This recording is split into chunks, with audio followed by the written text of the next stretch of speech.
Yes, yes. The verdict is coming. The jury is going back in. Yeah. Is it a majority?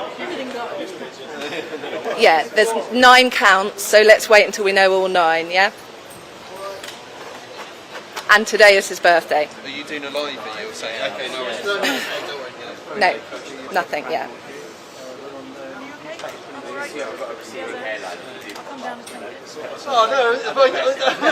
Yeah, but I wouldn't cross to us yet. Back of me all day, give me a complex.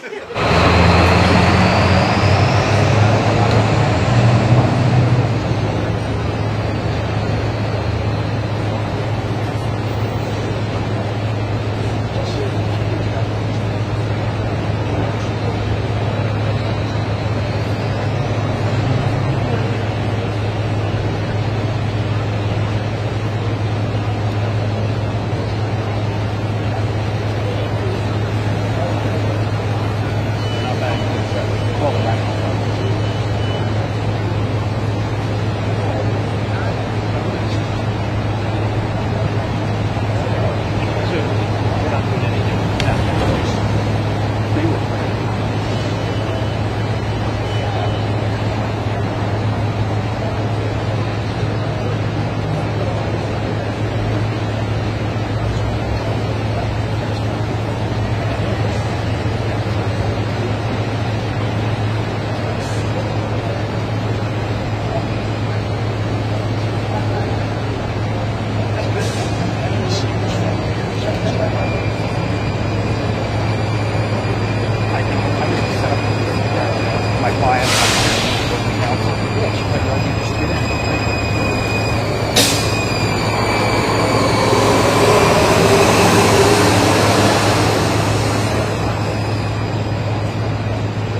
The subcommittee hearing on unidentified anomalous phenomena, or UAPs, will come to order. Welcome, everyone. Without objection, the Chair may declare a recess at any time. Additionally, without objection, the following members are waived onto the subcommittee for the purpose of participating in today's hearing: Mr. Burchett of Tennessee, Ms. Luna of Florida, Mr. Getz of Florida, Mr. Burleson of Missouri, Mrs. Ocasio-Cortez of New York, and Mr. Ogles of Tennessee. Without objection, so ordered. For today's subcommittee hearing, both the Chair and Ranking Member will have 10 minutes for opening remarks. We may both be giving some of those minutes to other members of our party. I'm now going to recognize myself for 10 minutes. I'm actually going to try to get out of here in about 4, and then we'll give it to some of my friends over here. Good morning and welcome to the most exciting subcommittee in Congress this week, the Subcommittee on National Security, the Border, and Foreign Affairs, for discussion of unidentified anomalous phenomenon. I'd like to thank the brave military pilots and personnel, such as the witnesses on the panel today, for sharing their stories on how they have engaged UAPs, which has brought attention to this matter. Curiosity and speculation from all walks of life have generated interest in studying what UAPs are and what threats they may pose. I will say that when I was younger in school, I read a book, a 1966 book called Flying Saucers, Serious Business, and for a while, when I was a little bit younger, I thought it was the most important issue out there. The lack of a transparency regarding UAPs, which was one of the themes of that book,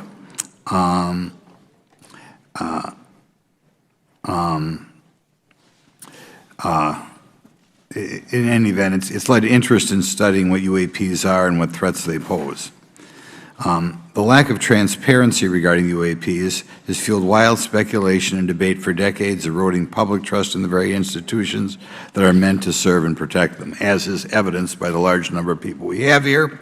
I also want to point out in 1966, President Gerald Ford claimed to have seen a UFO, and in 1969 in Georgia, Jimmy Carter claimed to have seen a UFO. So this has led Congress to establish entities to examine UAPs. The National Defense Authorization Act of 2022 established the All-Domain Anomaly Resolution Office, or AARO, to conduct or to coordinate efforts across the Department of Defense and other federal agencies to detect, identify, and investigate UAPs. However, AARO's budget remains classified, prohibiting meaningful oversight from Congress.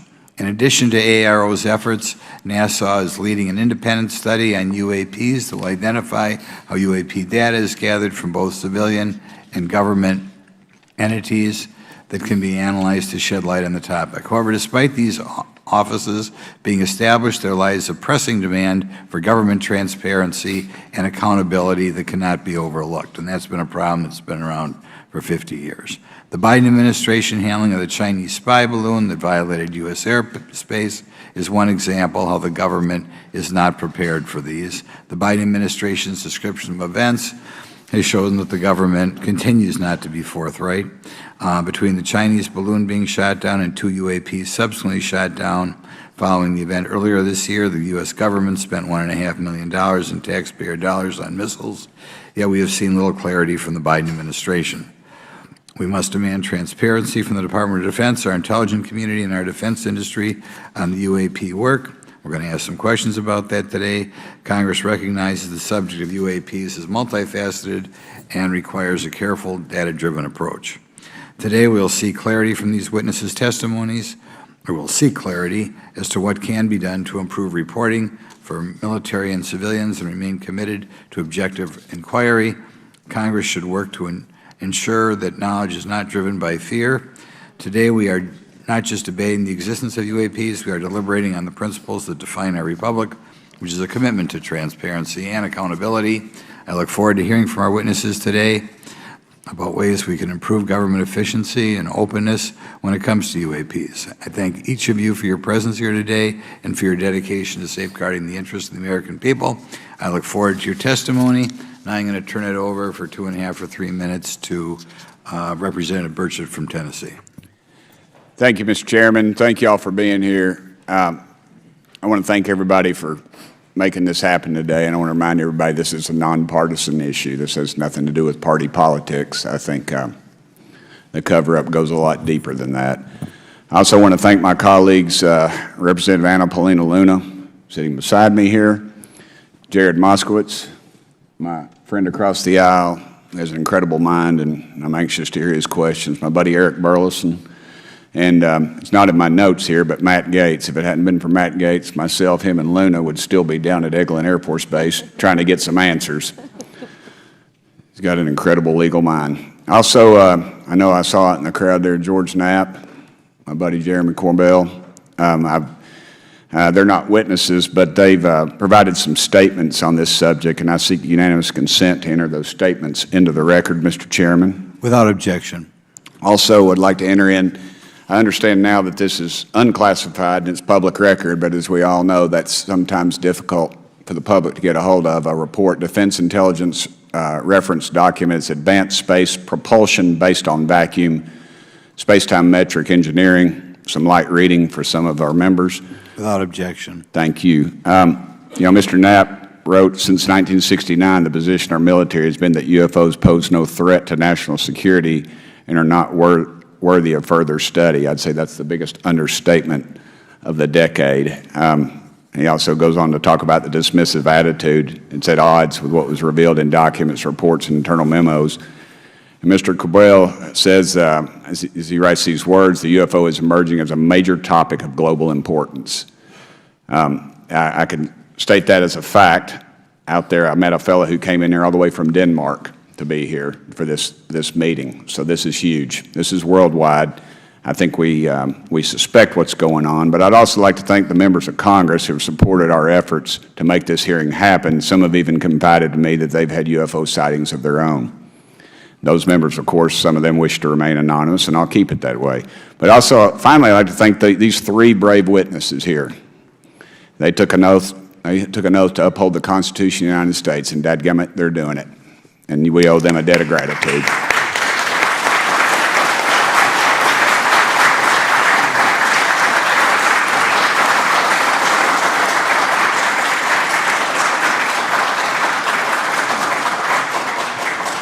Y'all quit clapping, you're cutting in on my time. Just kidding. These folks, they've got nothing to gain from this, and I think you're going to find out that they've endured quite a few slings and arrows. We need to remember them in our prayers and their families. And I'm thankful to them for their honest testimonies. They have done interviews and appeared in documentaries like Accidental Truth to get their stories out there, and now they are all here to testify under oath for Congress. It's been so difficult to get here today. I've said, you know, in the Baptist church, we'd say that the devil's in our way. And the devil has been in our way through this thing. We've run into roadblocks from members, from the intelligence community, the Pentagon. I proposed legislation to go in the FAA reauthorization that just said if an airline pilot has a sighting, that when he makes that report to the FAA, that it would come to Congress. But I was told that the intelligence community did not like that, and the amendment was not even heard in committee. I think it's time for this country to take back our country. We need to tell the folks at the Pentagon they work for us. Dadgummit, we don't work for them. And that's exactly the point. This is an issue of government transparency. We can't trust a government that does not trust its people. We're not bringing little green men or flying saucers into the hearing. Sorry to disappoint about half y'all. We're just going to get to the facts. We're going to uncover the cover-up, and I hope this is just the beginning of many more hearings and more people coming forward about this. And I yield back the remainder of my time. I think, is it to Representative Luna, Mr. Chairman, or is that? Yeah, we'll call Ms. Luna for her statement. The circumstances surrounding UAPs has captivated the attention of the American people for decades, ingrained in even the minds of our nation's leaders from Jimmy Carter to Barack Obama, Hillary Clinton to Donald Trump, Marco Rubio to Chuck Schumer, John Radcliffe to National Security Council officials.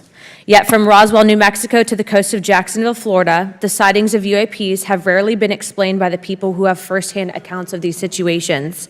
This is largely due to the lack of transparency by our own government and the failure of our elected leaders to make good on their promises to release explanations and footage and mountains of overclassified documents that continue to be hidden from the American people. This isn't just how I feel. In fact, the American people largely believe that the government has actively covered up the truth about UAPs. One poll in particular found that 68% of Americans believe that the government is hiding information about UAPs and not being honest about what we know about them. And from my personal experience, I believe the same thing. Another poll found that nearly half Americans believe that the federal government is doing a very bad or somewhat bad job of dealing with reports of UFO sightings. As Representative Burchett just referenced on the FAA bill that just went through, you can tell that that's exactly happening. Considering the thousands of testimonies and videos taken on people's phones and eyewitnesses' accounts made by credible witnesses such as doctors, pilots, scientists, and active duty service members, it is unacceptable to continue to gaslight Americans into thinking that this is not happening or that the potential of intelligent life forms exists other than humans. Even more alarming is the fact that these eyewitnesses are many times service members and have no assurance that their lives will not be negatively impacted or even harmed by their experiences. In being an active duty service member working on an airfield, I've had conversations with many pilots where they were in fear of coming forward for retribution and or being taken off flight status. How do we know this? Because the government has said nothing to assure us otherwise. They have also did nothing to calm the concerns of over 20% of Americans who have reported to have seen UFOs or UAPs. We are simply told not to question the government and that the government has it under control. Today is the first hearing of its kind where we will attempt to get down to the bottom of what is actually happening with UAPs. But we will hear from people who have had personal sightings rather than Pentagon bureaucrats who have always been sent to stonewall our investigations. Just so that the press knows and the people know, we were even denied access to a classified briefing in a SCIF prior to this hearing due to the amount of hoops that we had to jump through to grant temporary clearance to witness Grush, who has knowledge of classified information. It is time to have an open-minded discussion on this topic, to hear the evidence and understand the magnitude of what this means not just for our nation, but for humanity. Thank you, Chairman. I yield back the rest of my time. Thank you very much, and I'd like to thank you and Mr. Burchett for bringing this topic to my attention. Now we'll recognize National Security Subcommittee Ranking Member Garcia for 10 minutes. Well, thank you, Mr. Chairman, and I want to thank first our witnesses for joining us today. I want to begin by thanking you all for your service to our country and for sharing your voices today and your courage to be here as well. To Mr. Graves, particularly grateful to you to spend some time that we had for you to share with candor some of your experiences, so I appreciate that as well.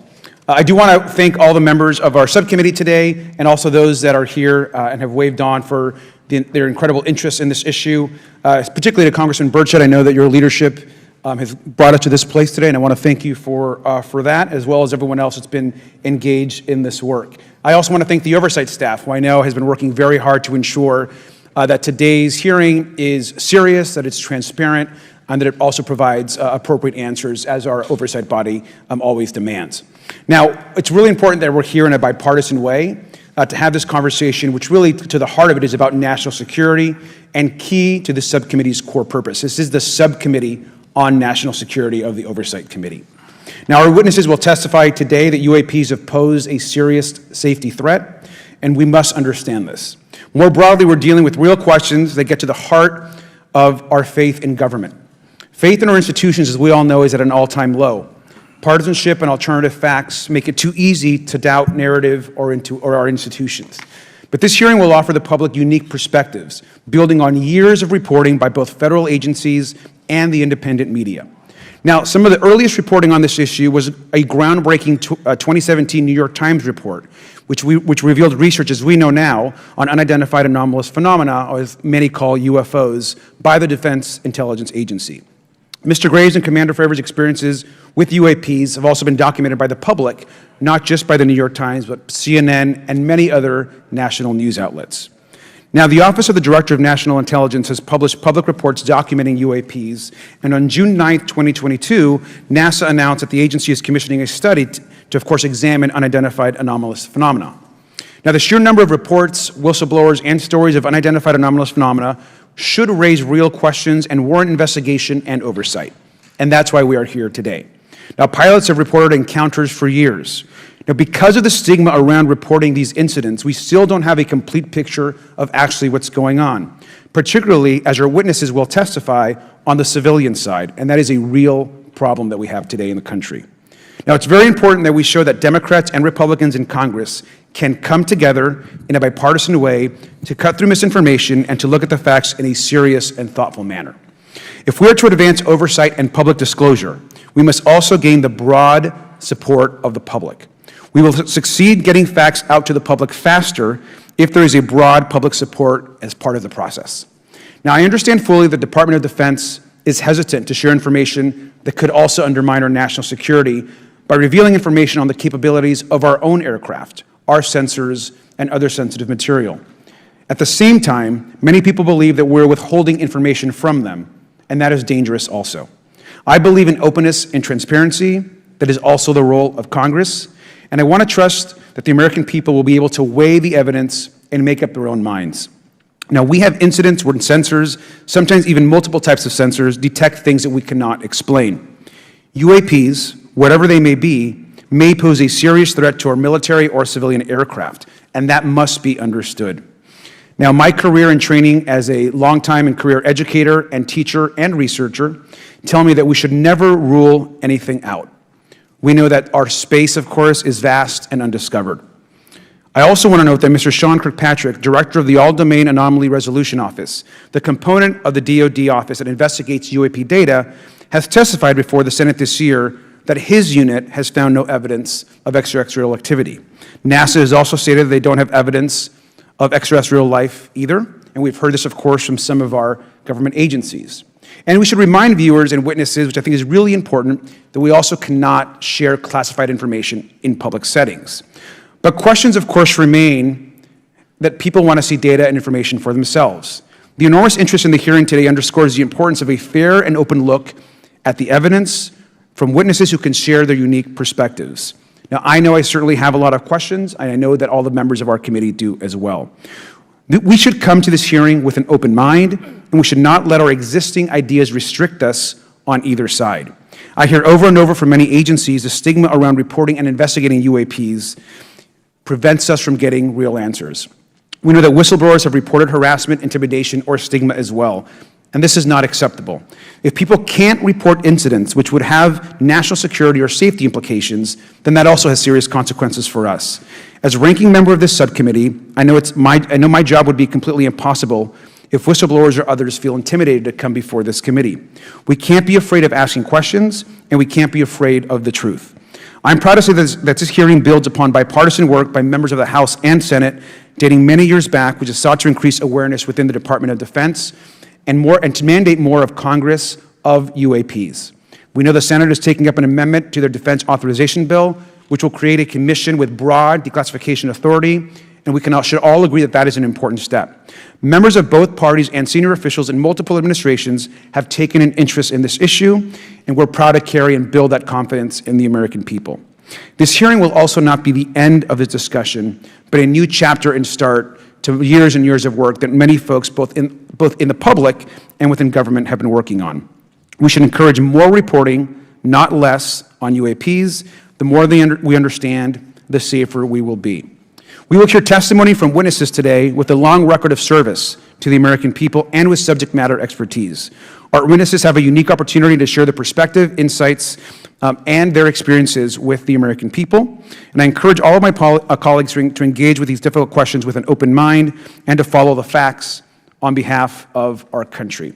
I also just want to say more broadly that we should look at this hearing and believe that everything is on the table as it relates to UAPs. I think an open mind is absolutely the best. I want to yield the 2.5 minutes, the remainder of my time, to the representative from Florida, Representative Moskowitz, for an opening statement. He also has been very much engaged in this issue, and I want to thank him for his leadership. Congressman. Thank you, Ranking Member Garcia. Thank you, Mr. Chairman. I want to thank Tim Burchett and Anna Paulina Luna for their leadership in pushing this hearing forward. I want to thank, obviously, committee staff and their staff working on this on a bipartisan basis because many Americans are deeply interested in this issue, and it shouldn't take the potential of non-human origin to bring us together. Additionally, I want to thank the witnesses for coming forward to share your perspectives, your thoughts, and the sightings of UAPs. Unlike other hearings many times in Congress, you're not here to help a political party, but you're here to share information with the American people. And it's not something that is just going on in this administration. It's something that's spanned many administrations. For decades, many Americans have been fascinated by objects mysterious and unexplained, and it's long past time that they got some answers. The American public has a right to learn about technologies of unknown origins, non-human intelligence, and unexplainable phenomena. Those are not the words of a UFO Twitter account. Though that is a direct quote from Majority Leader Chuck Schumer, that the American public has a right to learn about technologies of unknown origins, non-human intelligence, and unexplainable phenomena.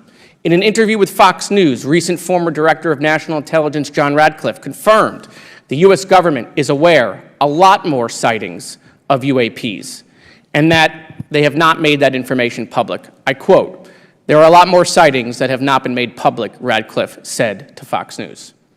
For me, this hearing is about transparency. We unfortunately live in a time in which many people distrust government and our institutions, and overclassification of information away from the American public or even Congress contributes to today's politics. The American people have regular questions. What are UAPs? How come the media doesn't report more on them? Are they foreign adversaries? Are they U.S. technology? Are they something else? They ask themselves, how come when a Russian jet shoots flares at one of our drones, we have perfect pictures and videos to show the American people and the world, but when it comes to UAPs, nothing?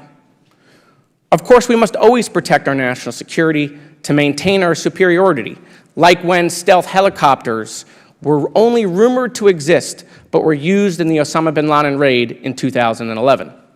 But we can't allow that to be used as a shield to keep the American people completely in the dark from basic truths.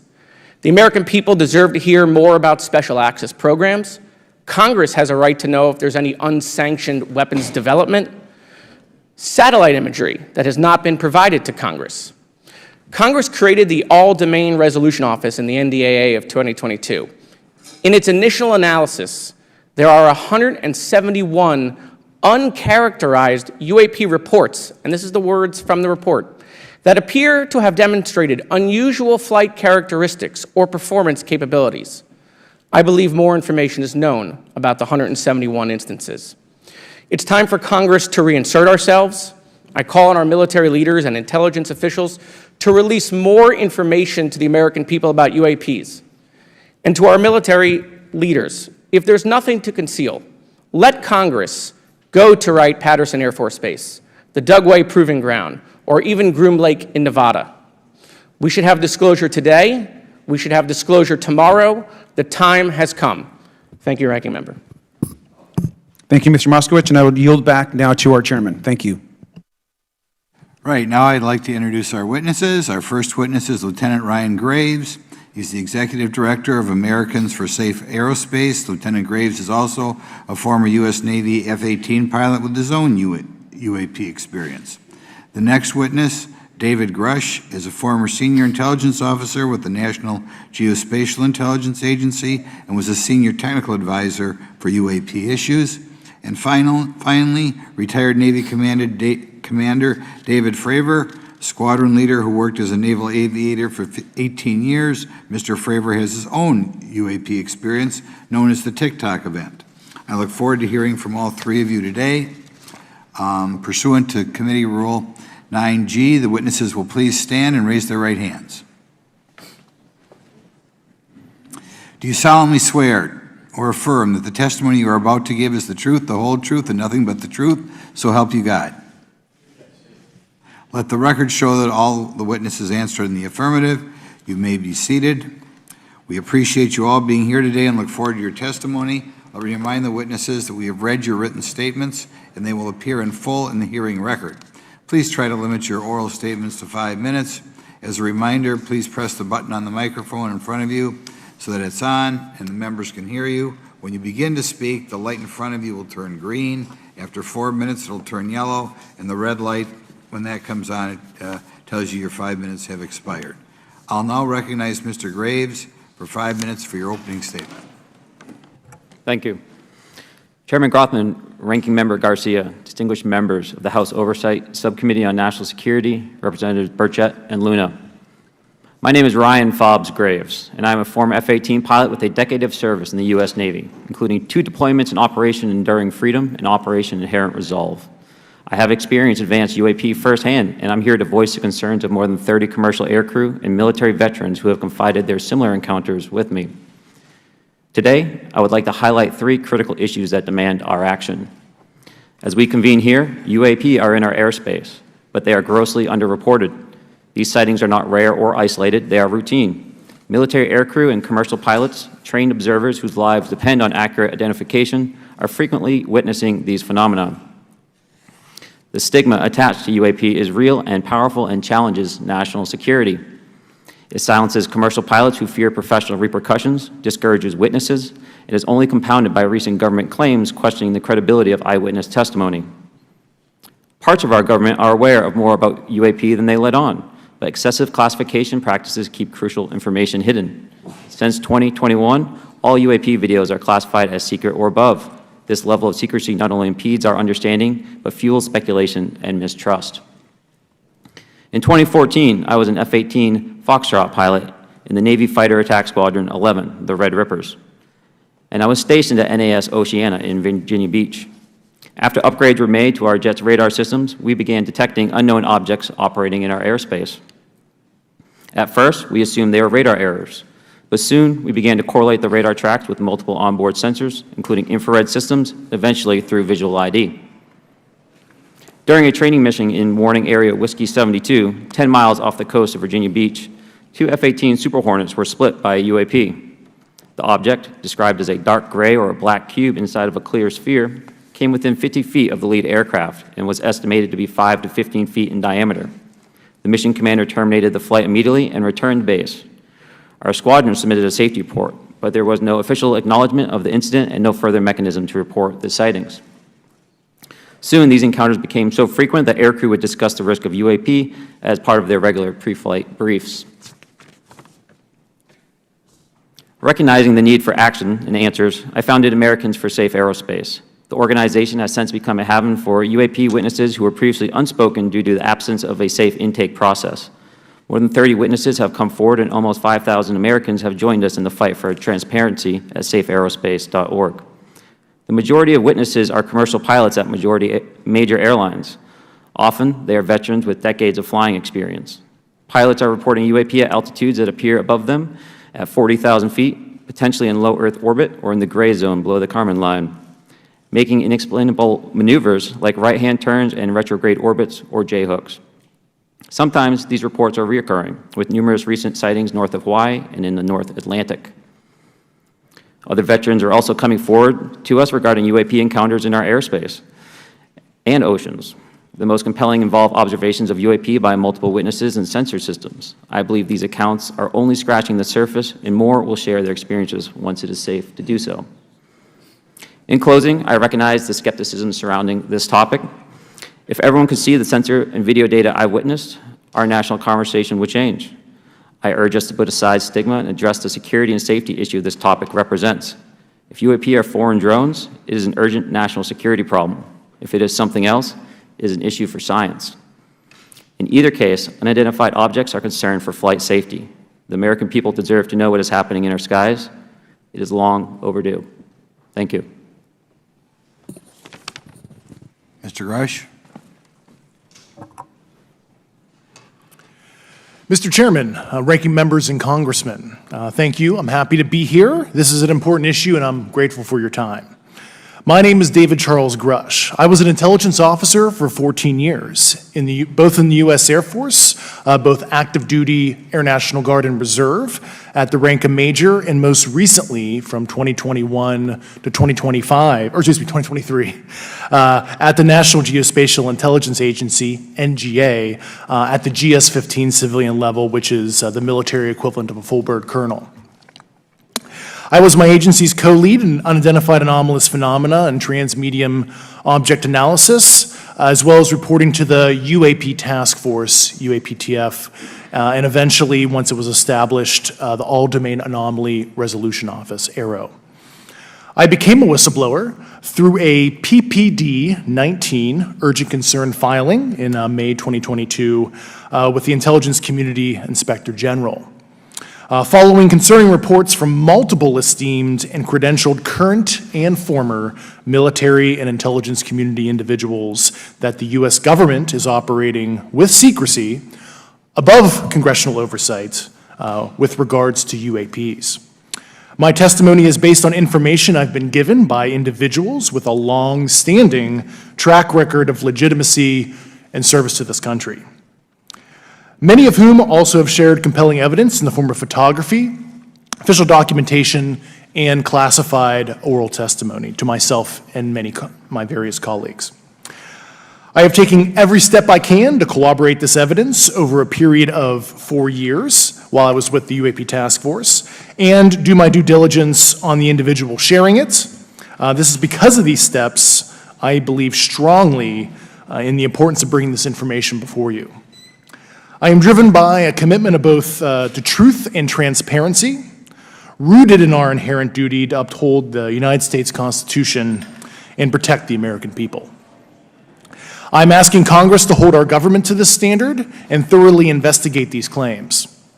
But as I stand here under oath now, I am speaking to the facts as I've been told them. In the U.S. Air Force, in my National Reconnaissance Office, NRO, reservist capacity, I was a member of the UAP Task Force from 2019 to 2021. I served at the NRO Operations Center on the Director's Briefing staff, which included the coordination of the Presidential Daily Brief and supporting variety of contingency operations, which I was the Reserve Intelligence Division Chief backup.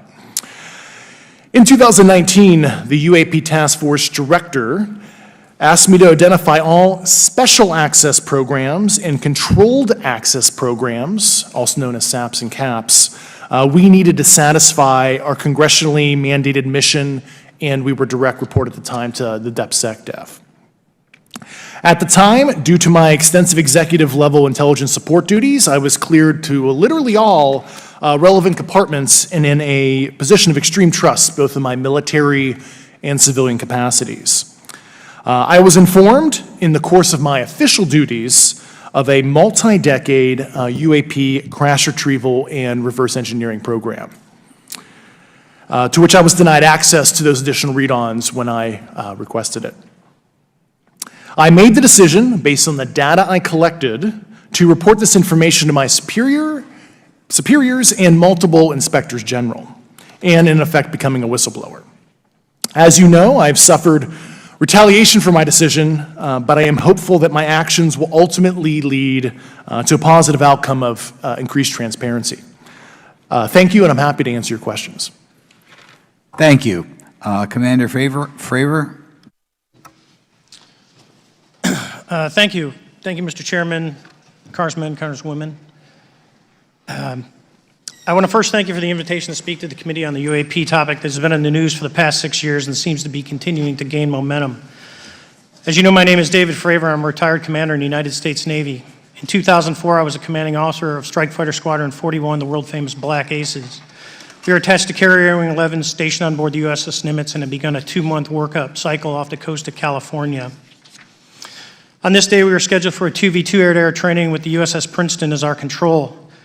When we launched off Nimitz, my wingman was joining up. We were told that the training was going to be suspended and we were going to proceed with real-world tasking.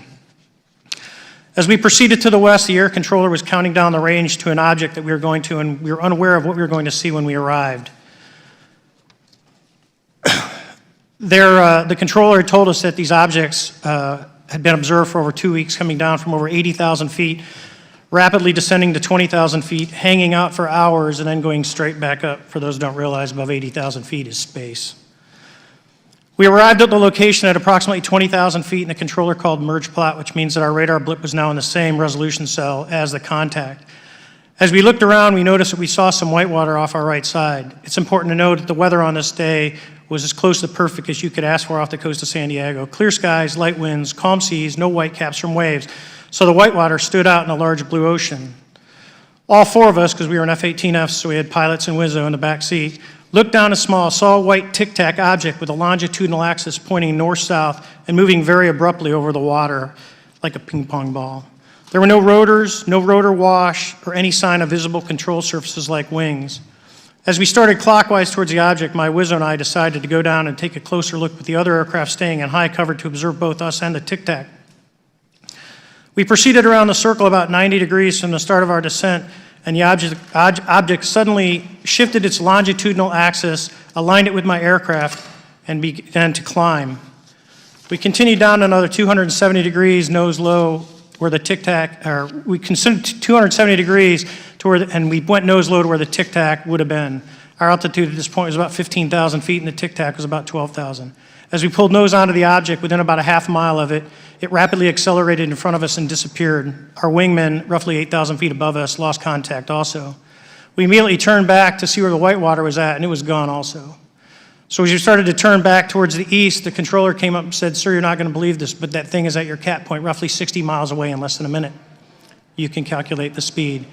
We returned to Nimitz. We were taking off our gear. We were talking to one of my crews that was getting ready to launch. We mentioned it to them, and they went out and luckily got the video that you see, that 90-second video.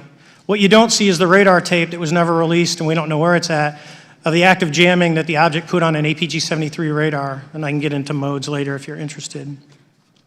What is shocking to us is that the incident was never investigated. None of my crew were ever questioned. Tapes were never taken, and after a couple days, it turned into a great story with friends. It wasn't until 2009 till Jay Stratton had contacted me to investigate.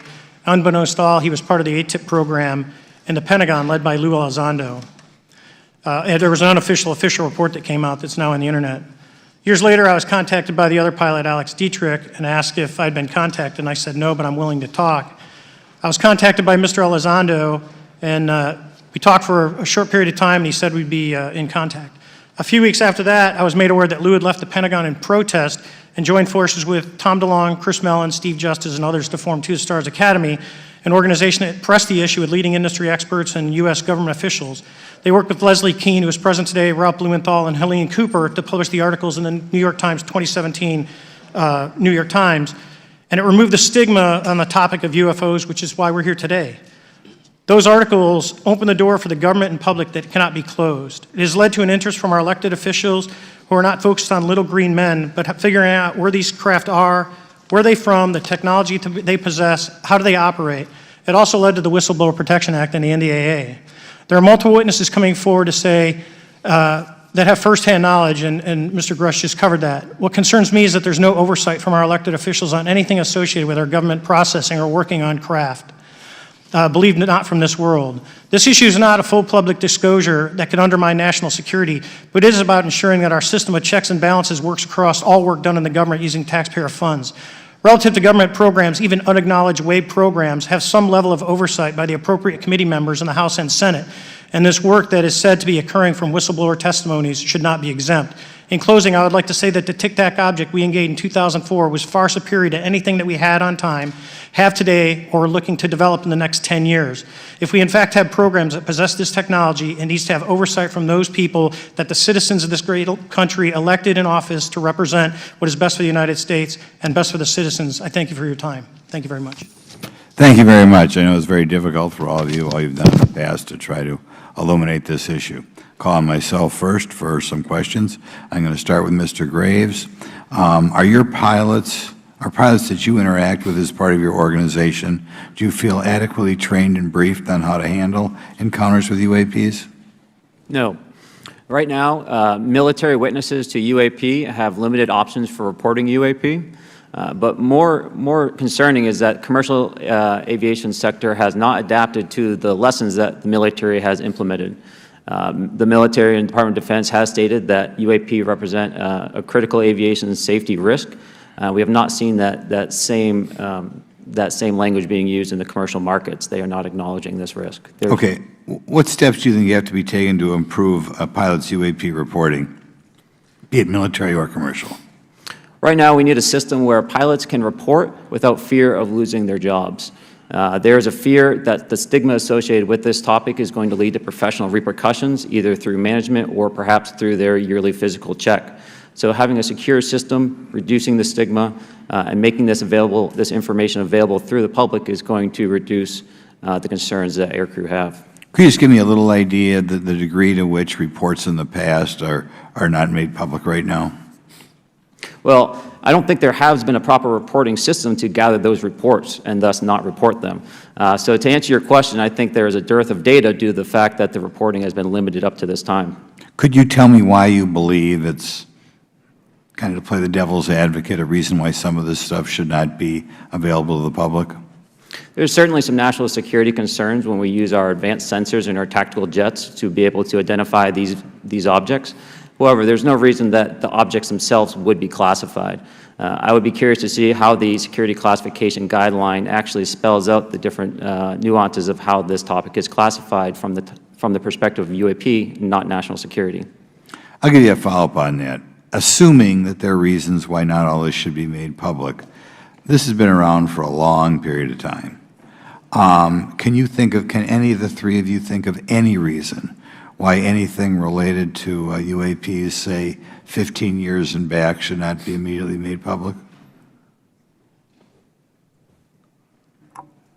I think one of it is acknowledging a vulnerability, both from a collection and I'll just say a countermeasure perspective. So it's that we haven't cracked for many years. Yeah. Even say 20 years back. Is there any reason why, when you go back that far, things shouldn't be made public? Unless it shows a specific national security vulnerability as it relates to a weakness in a particular defense system. Oh, okay, Mr. Fravor, the TikTok incident that you were engaged occurred in 2004. What kind of reporting took place after that incident? None. We had a standard debrief where the backseaters went down to our carrier intel center and briefed what had happened, and that was it. No one else talked to us, and I was in the top 20 in the battle group. No one came. The captain was aware, the admiral was aware, nothing was done. Your commanding officers provide any sort of justification? No, because I was the commanding officer of the squadron, so no. Was this incident the only UAP event that you encountered while you were a pilot? Yes, it was. Okay. This is for any one of you. Based off of each of your experiences and observations, do you believe UAPs pose a potential threat to our national security? Yes, and here's why. The technology that we faced was far superior than anything that we had, and you could put that anywhere. If you had one, you captured one, you reverse engineered it, you got it to work, you're talking something that can go into space, go someplace, drop down in a matter of seconds, do whatever it wants, and leave, and there's nothing we can do about it. Nothing. Okay. You two? Well, I would also like to add, from a commercial aviation and military aviation perspective, we deal with uncertainty in our operating space as a matter of our professional actions. Identifying friend from foe is very important to us. And so when we have unidentified targets and we continue to ignore those due to a stigma or a fear of what it could be, that's an opening that our adversaries can take advantage of. What steps should be taken to better understand and respond to UAP encounters in the interest of national security?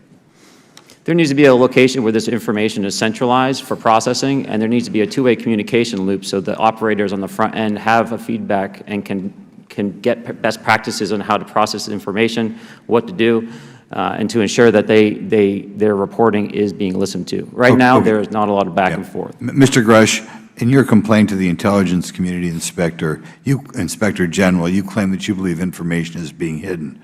What kind of information do you think was hidden, and do you think it should remain hidden? Yes, I can speak to that very briefly in an unclassified manner. As you know, the preponderance of my complaint was classified to the intelligence communities. Both material acquisition and exploitation activity, also baselining the UAPs but not sharing it with intelligence professionals that are actually doing step briefs to pilots, that kind of information. Yeah. Okay. Thank you very much. Now we'll go to Mr. Garcia. Thank you. Again, thank you all for your service and for testifying today. Want to just talk about UAPs as it relates to what we're seeing in the pilots' interaction with UAPs. Particularly, Mr. Graves, one of the concerns that for members of this committee is this idea that pilots, there's no system to actually report UAPs and the stigma around pilots. And so can you just briefly, you mentioned that you're working with 30 pilots right now that have had encounters with UAPs, but you've also, I believe, discussed and know of many more pilots. This is just those that you're currently working with. Is that correct? Can you expand on that? Certainly. I'll break that down in two ways. First, when we were first experiencing these objects off the eastern seaboard in the 2014 to 2015 time period, anyone that had upgraded their radar systems were seeing these objects. So there was a large number of my colleagues that were detecting these objects off the eastern seaboard. They were further correlating that information with the other onboard sensors, and many of them also had their own eye sightings as well of these objects. Now, that was our personal firsthand experience at the time. Since then, as I've engaged this topic, others have reached out to me to share their experiences, both on the military side as well as the commercial aviation side. On the military aviation side, veterans that have recently got out have shared their stories and have expressed how the objects we were seeing in 2014, 2015 continued all the way to 2019, 2020, and beyond. And so it became a generational issue for naval aviators on the eastern seaboard. This was something we were briefing to new students. This is something that was included in the notice to airmen to ensure that there was no accidents. And now with commercial aviators, they are reaching out because they're having somewhat similar experiences as our military brothers and sisters, but they do not have any reporting system that they can send us to. And let me just add, both to Mr. Fravor as well as Mr. Graves, not having this system for reporting, would you both agree that it's harmful to not just our national security interests, but to understand this phenomenon of what's happening with UAPs? I think it's a travesty that we don't have a system to correlate this and actually investigate. You know, so if you took the East Coast, you know, there's coastal radars out there that monitor our air defense identification zone, so out to 200 miles. They can track these, you know, so when you see them, they could actually go and pull that data and get maneuvering. And instead of just having the airplanes, there's other data sources out there. And I've talked to other government officials on this. So you need a centrally located repository that these reports go to.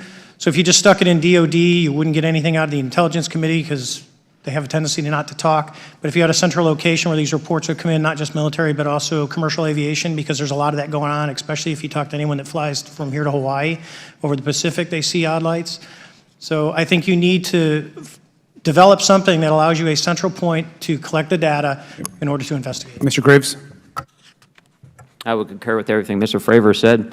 I'll continue to say that the commercial pilots that have reached out to me through Americans for Safe Aerospace are doing so because they don't feel there's another way for them to report this safety issue. And I think one of the clear outcomes of this hearing already is that there has to be a safe and transparent reporting process for pilots, both on the commercial side and the military side, to be able to report UAPs in a way that's also transparent, but also understands the scope of our national security interests and what may be classified or not. But I think there has to be some sort of system, and so that's something that I hope can be an outcome that this committee can work on. Is there anything else for the two of you briefly beyond this reporting system that you think that we can do as a government to encourage and facilitate more civilian reporting? I think we're doing it right now.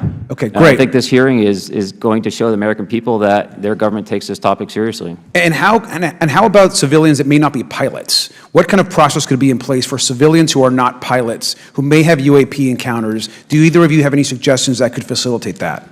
My recommendations would be to make that a sensor-centric operation in order to make it as objective as possible. Okay. Sir, Mr. Fravor? No, I agree with Mr. Graves on that. Okay. Just briefly, I also just want to note, particularly for the two pilots, and I have a question for Mr. Grush. One of the things that I found fascinating in our discussion, Mr. Graves, last night as well, is that you both described UAPs and formations and the way they are observed in space or in our air, and the way that they move is essentially ways in which current technology or aircraft that we know of are unable to actually function or move. And so will you just, for the public record, again, once again, just briefly just either describe or note that aircraft that are being witnessed, particularly by the 30 folks that you're working with, are essentially outside the scope of anything that we know of today and the technology we have today. Mr. Graves, Mr. Fravor? Yes, the objects that are being seen by commercial pilots are performing maneuvers that are unexplainable due to our current understanding of our technology and our capabilities as a country, and that applies for the military as well. Mr. Fravor? Yeah, I concur with that. We have nothing that can stop in midair and go the other direction, nor do we have anything that can, like in our situation, come down from space, hang out for 3 hours, and go back up. Thank you. My last question, and sometimes I know that you have also said some of these answers in the past, but we're trying to get them on the public record as well, which is really important. Mr. Grush, finally, do you believe that our government is in possession of UAPs? Absolutely, based on interviewing over 40 witnesses over 4 years. And where? I know the exact locations, and those locations were provided to the Inspector General and some of which to the intelligence committees. I actually had the people with the firsthand knowledge provide a protected disclosure to the Inspector General. Thank you. And Mr. Chairman, I would just say that I think that these questions are important questions, and I look forward to being involved in the process to get those answered. I know there'll be a lot of questions from other committee members, so I yield back. Thank you. We'll go to Mr. Burchett himself. Thank you, Mr. Chairman. Thank you, Mr. Garcia. I would like to have you on my legislation to do just that on the reporting, and we'll get together on that. Maybe you can be my co-sponsor on that. That'd be really cool. Thank you for those great questions. Mr. Graves, again, I'd like to know, how do you know that these were not our aircraft? Some of the behaviors that we saw in a working area, we would see these objects being at 0.0 Mach, that's 0 airspeed, over certain pieces of the ground. So what that means, just like a river, if you throw a bobber in, it's going to float downstream. These objects were staying completely stationary in Category 4 hurricane winds. These same objects would then accelerate to supersonic speeds, 1.1, 1.2 Mach, and they would do so in very erratic and quick behaviors that I don't have an explanation for. Okay. Have you spoken to commercial and military pilots that have seen these off of our East Coast? I have. Okay. Mr. Favor, I noticed that in the Tic Tac video, it's Tic Tac like the candy, not TikTok like the Chinese Communist app. That's correct. Yes, sir. I just want to make that, because my daughter corrected me on that and called me a boomer and said, "Hey, boomer," and I said, "No, baby, it's Tic Tac like the candy. You're going to have to just look it up." And but now I would also like to say today is a day of many firsts. It's a miracle that we're having this meeting, and it's also a miracle that my wife has put up with me for 9 years today. Today is my anniversary, so I want to tell my wife happy anniversary and that I love her very much. As she likes to say, this 9 years have been the best 2 years of her life. So, thank you. Mr. Favor, what astonished you the most about the flight capabilities of these Tic Tac, very briefly? The performance, absolute performance. It was. And you're not aware of any other objects that anybody in the world has, in this world, that has those capabilities? No, I think it's far beyond actually our material science that we currently possess. Are you aware of any other reconnaissance platforms that have tracked or recorded the Tic Tac's maneuvers, maybe the NORAD system or any of the others? I am not. Okay. Mr. Grush, thank you for being here, brother. Thank you all very much. Have you faced any retaliation or reprisals for any of your testimony or anything on these lines? Yeah, I have to be careful what I say in detail because there is an open whistleblower reprisal investigation on my behalf, and I don't want to compromise that investigation by providing anything that may help provide somebody information. But it was very brutal and very unfortunate, some of the tactics they used to hurt me both professionally and personally, to be quite frank. Yeah. It's very unfortunate. As they say, when you're over the target, that's when they do the most firing at you. Do you have any personal knowledge of people who have been harmed or injured in efforts to cover up or conceal these extraterrestrial technology? Yes. Personally. Have anyone been murdered that you would that you know of or have heard of, I guess? I have to be careful asking that question. I directed people with that knowledge to the appropriate authorities. Maybe in a, if we could get in a confidential area, SCIF, we could talk about that. But unfortunately, we were denied access to the SCIF, and that's very unfortunate in this scenario. Mr. Favor, do you believe that you witnessed an additional object under the water in relation to your encounter? I will say we did not see an object. There was something there to cause the whitewater, and when we turned around, it was gone. So there was something there that obviously moved.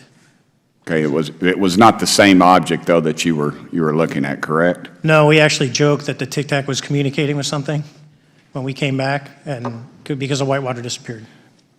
We were in another instance. We're told about the capabilities of a jamming during viewing of when there were some people chasing some of these objects. Did you experience any of that jamming or interrupting your radar or weapons system? My crew that launched after we landed experienced significant jamming to the APG-73 radar, which was what we had on board, which is a mechanically scanned, very high-end system prior to the APG-79. And yes, it did pretty much everything you could do, range, velocity, aspect, and then it spit the lock, and the targeting pod is passive. That's what we were able to get the video on. I'm about to run out of time, but are you aware of any of our enemies that have that capability? No. Okay. I would also like to note for the record that, like George Knapp, breaking Area 51, he's the reason I knew about that, and the reason I know about the Tic Tacs is Leslie Keene from New York Times article, and I would encourage everybody to read that. Thank you, Mr. Chairman. I yield back to you for no time. Very good. Mr. Raskin? Thank you, Mr. Chairman. Mr. Graves, you reported UAP encounters during training flights, I think, and have since come forward to warn the Pentagon that these encounters may be putting pilots at risk. My first question is, you've identified these as taking place on the East Coast. Is it just on the East Coast where these encounters have been reported? No. Since the events initially occurred, I've learned that the objects have been detected essentially where all operations, Navy operations are being conducted across the world. And that's from the All-Domain Anomaly Resolutions Office reporting. All right, can you describe your experience after you decided to come forward and go public with your experience? Certainly. Like many others, in 2017, I saw the New York Times article come out as well. And for me, it was special because I recognized the voices on the video. I recognized the video itself. I had seen it when it was taken. I'd seen it when it was debriefed. And so that was kind of shook me because I realized that this problem was still ongoing. And so I reached out to colleagues back on the East Coast and realized that this was still a safety risk that they were dealing with, that they had essentially hit a wall with how they could move forward on this conversation. It was at that point when I decided to try to move the conversation forward myself. Are there common characteristics to the UAPs that have been cited by different pilots, and can you describe what the convergence of descriptions is? Certainly. We were primarily seeing dark gray or black cubes inside of a clear sphere. I'm sorry, dark gray or black cubes? Yes, inside of a clear sphere, where the apex or tips of the cube were touching the inside of that sphere. And that was primarily what was being reported when we were able to gain a visual tally of these objects. And that occurred over almost 8 years. And as far as I know, it's still occurring. So I take it that you're arguing what we need is real transparency in a reporting system so we can get some clarity on what's going on out there, because there are many pilots in your situation, but we should have a way of developing a systematic inventory of all of such encounters. Is that right? Yes, and I think we need both transparency and the reporting. We have the reporting, but we need to make sure that information can be promulgated to commercial aviation as well as the rest of the populace. Mr. Grush, what about you? What was your experience after you came forward? Well, it's only been about 2 months or so, so I guess my experience has been overwhelming support from former colleagues of mine that have privately messaged me, and I do appreciate that. But I do have knowledge of active planned reprisal activity against myself and other colleagues, and it's very upsetting to me. Coming from where? Certain senior leadership at previous agencies I was associated with. And that's all I'll say publicly, but I can provide more details in a closed environment. Okay. Well, I hope you understand that there would be bipartisan rejection of any attempt to vilify, demonize, or engage in other reprisals against our witnesses and people who are telling the truth from their perspective. Yeah, there were certain colleagues of mine that were brutally administratively attacked, and it actually makes me very upset as a leader to see that happen to other coworkers and actually superiors of mine over the last 3 years. How do you account for that response? That seems like a bizarre response. I call it administrative terrorism. That's their quiver, their tool in the toolbox to silence people, especially the career government service cares about their career, cares about their clearance, their reputation to climb the ladder.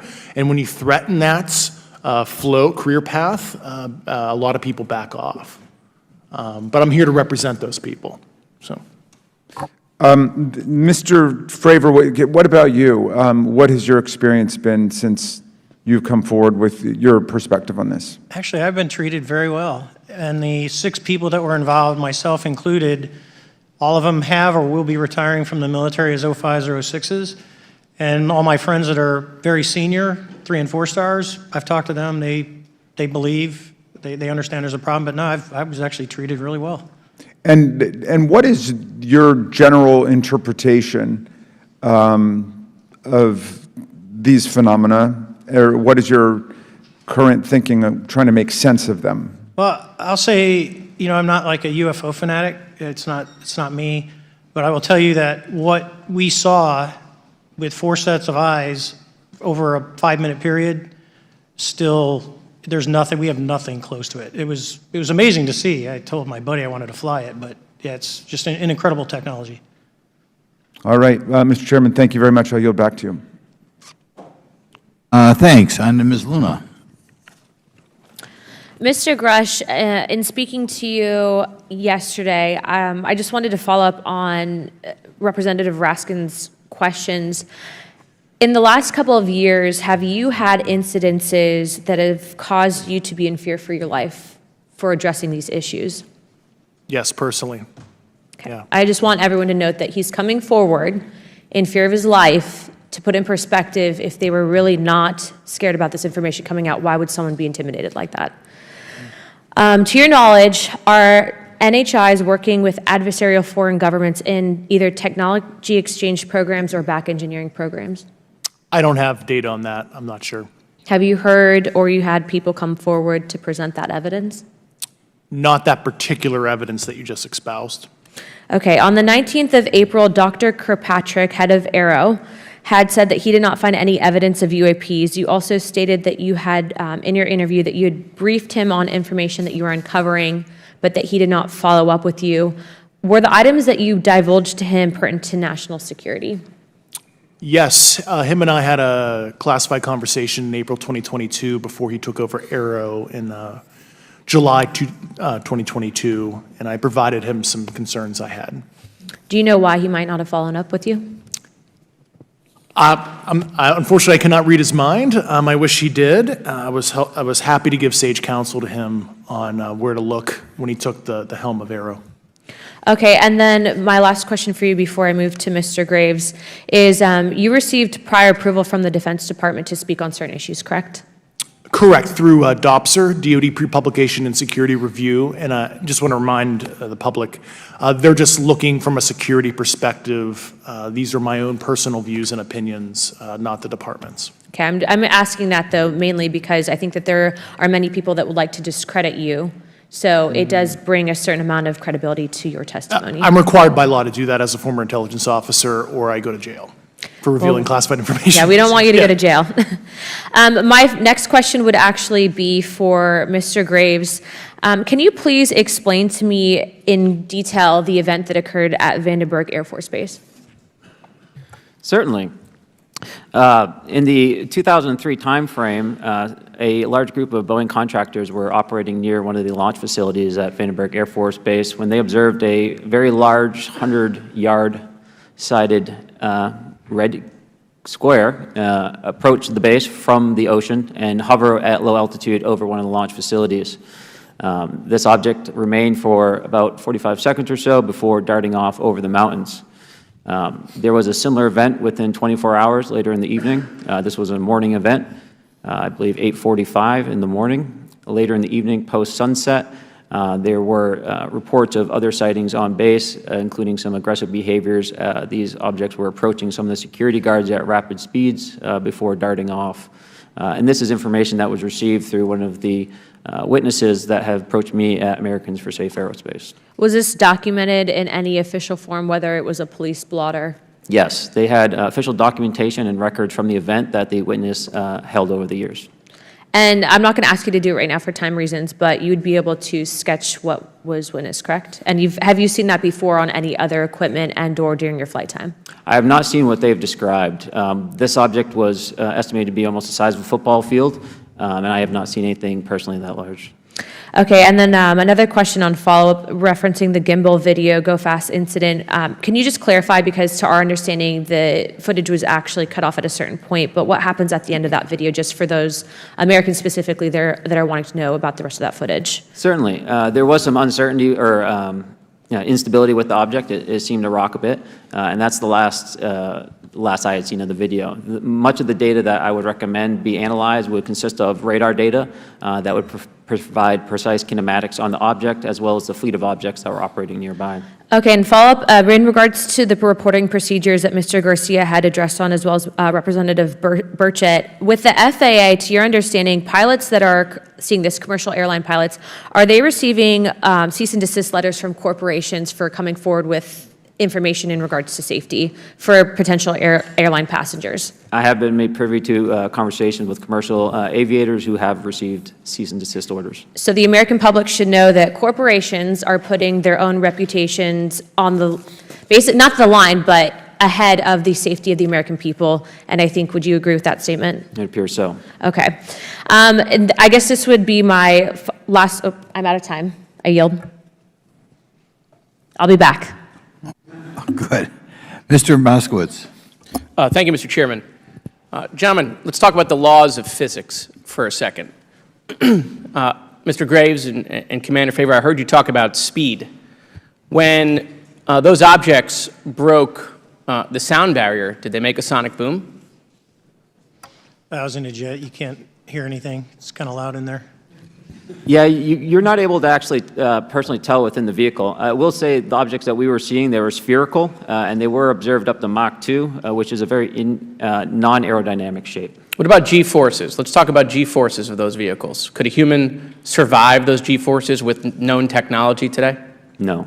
No, not for the acceleration rates that we observed. Okay.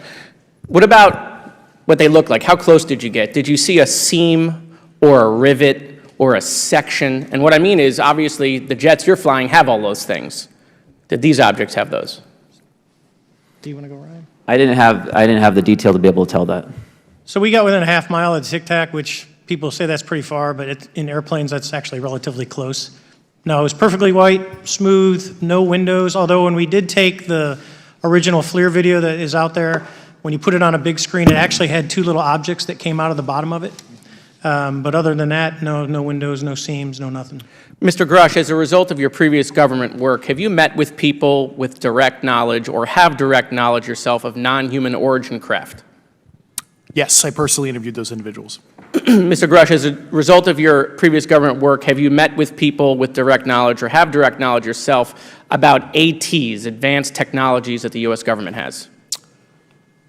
Based on conventional advanced tech, I was briefed to the preponderance of the Defense Department's both space and aerospace compartmented programs, yeah. Do you have knowledge or do you have reason to believe that there are programs in the advanced tech space that are unsanctioned? Yes, I do. Okay. Yeah. And when you say that they're above congressional oversight, what do you mean? Complicated question. So there's, some, I would call it abuse here. So congressional oversight of conventional special access programs, so I'll use Title 10, so DOD as an example, right? So 10 U.S. Code Section 119 discusses congressional oversight of SAPs, discusses the DepSecDef's ability to waive congressional reporting. However, the Gang of Eight is at least supposed to be notified if a waived or waive-bigoted unacknowledged SAP is created, and that's public law. Well, so that how does, I don't want to cut you off, but how does a program like that get funded? I will give you generalities. I can get very specific in a closed session, but misappropriation of funds and does that mean self-fund. Does that mean that there is money in the budget that is said to go to a program, but it doesn't, and it goes to something else? Yes, I have specific knowledge of that. Yep. Do you think U.S. corporations are overcharging for certain tech they're selling to the U.S. government, and that additional money is going to programs? Correct, through something called IRAD. Okay. Satellite imagery. Let's talk about satellite imagery. We have satellites all over the place, some that we're aware of and many that we're not aware of, right? We're taking pictures of everything at every point and second. Mr. Grush, are you aware, do you have direct knowledge, or have you talked to people with direct knowledge that there are satellite imagery of these events? That was one of my primary tasks at NGA, since we process, exploit, and disseminate that kind of information. I've seen multiple cases, some of which, to my understanding, and of course I left NGA in April, so that's my information cutoff date, but I personally reviewed both what we call overhead collection and from other strategic and tactical platforms that I could not even explain prosaically. And I have a degree in physics, by the way, as well. And I am aware that you guys have not seen these reports, unfortunately. And I don't know why. Do you have direct knowledge, or you had spoken to people with direct knowledge that this imagery applies to crash sites, crash imagery? I can't discuss that in an open session. Okay. Do you have any information that the U.S. government is involved in a disinformation campaign to deny the existence of certain UAPs? I can't go beyond what I've already stated publicly in my News Nation interview because it touches other sensitivities. Okay. I'll yield the balance of my time back. Thank you, Mr. Chairman.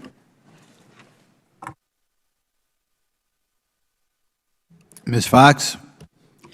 Thank you, Mr. Chairman, and I thank our witnesses for being here today. Mr.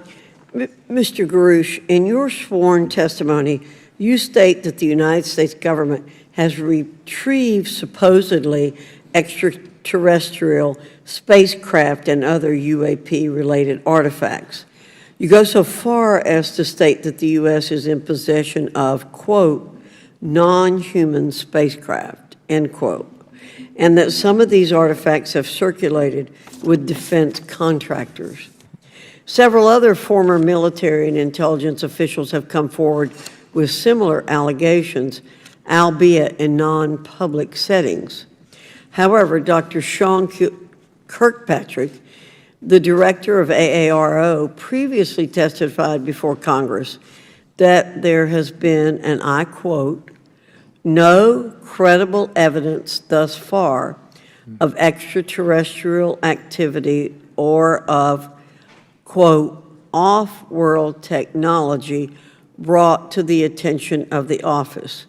To your knowledge, is that statement correct? It's not accurate. I believe Dr. Kirkpatrick mentioned he had about 30 individuals that have come to AARO thus far. A few of those individuals have also come to AARO that I also interviewed, and I know what they provided Dr. Kirkpatrick and their team. Okay. I was able to evaluate that information. I need to go on. Sure. But my understanding that his statement is accurate, came from a direct quote. And this contradiction is a perfect example of why we need to inject transparency into our government. And for another example, look no further than the pitiful response to the Chinese spy balloon debacle earlier this year.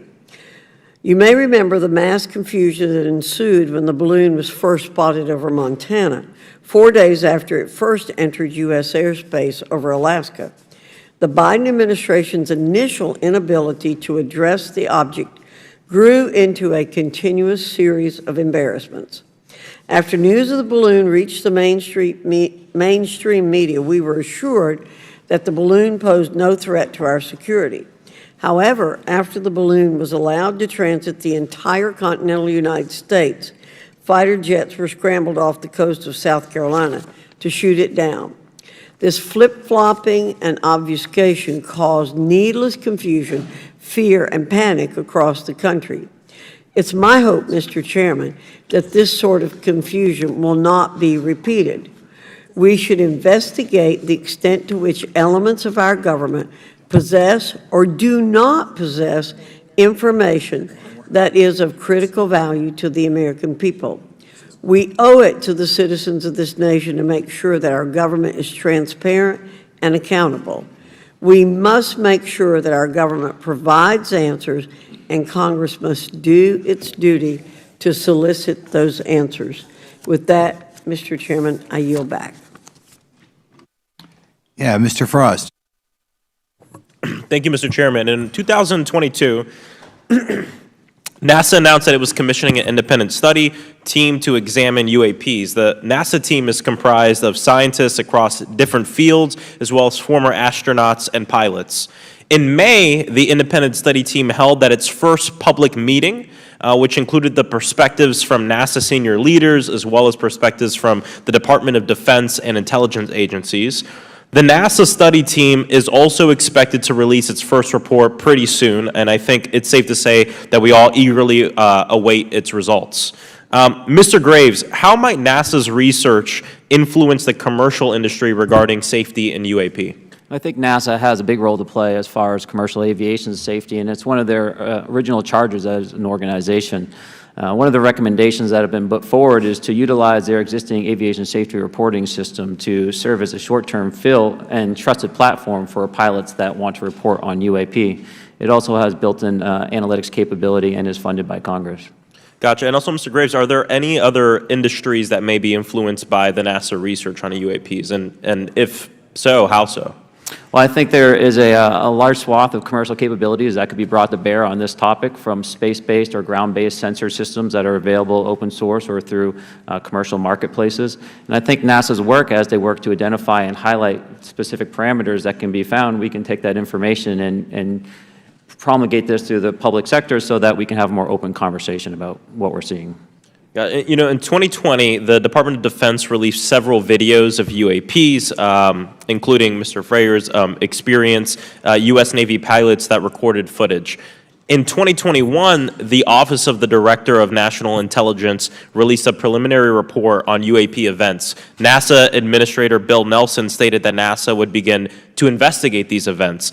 In fact, I sit on Science, Space, and Technology Committee, and when we were doing a hearing with the NASA Administrator Bill Nelson, I asked, you know, why NASA needed to be fully funded, and there were many great reasons, but one of them was actually had to do with UAPs. He actually mentioned, you know, is there life out there? I don't know. And so either way, these actions ultimately led NASA to assemble the independent study team that I mentioned earlier. Also in 2021, Harvard University stood up the Galileo project to research and examine the origins of UAP. So it seems like both, you know, from NASA and in the higher education community, because of the work that y'all have done and people standing up, you know, I think we're seeing some of that stigma slowly going away. Mr. Freier, do you believe that military pilots feeling empowered to share their UAP experiences has directly impacted the scientific community's research goals on this topic? I would say yes. I would say that, you know, starting in 2017, when it actually came out, it took that stigma away. I mean, I've talked to multiple senators who said prior to that, if you'd have mentioned UAP, you'd have been laughed off the hill. And now we're sitting here today for a public testimony on what's actually going on. You know, I'm hoping that this curve will be more of an exponential and we'll get more and more transparent to the level that we can. Yeah, I mean, it's important. I couldn't imagine, you know, I'm not a pilot, but I used to fly gliders in Civil Air Patrol. Huh? Yeah. Pilot? I mean, you know. And so either way, I mean, I couldn't imagine, you know, being in the glider and seeing something and then not feeling like I had the agency to talk about it. Mr. Graves, can you discuss the importance of seeking scientists to sit on your advisory board? Absolutely. I think ultimately this is going to be a scientific problem. And not only that, it's also an engineering problem. I've been working with the American Institute of Aeronautics and Astronautics to help them stand up a UAP integration committee to help integrate their engineering prowess into this problem. And so, yes, very much, I think this is an engineering and scientific problem as much as a national security problem. And how might Congress help to facilitate partnerships between the scientific community and the UAP focus groups within government?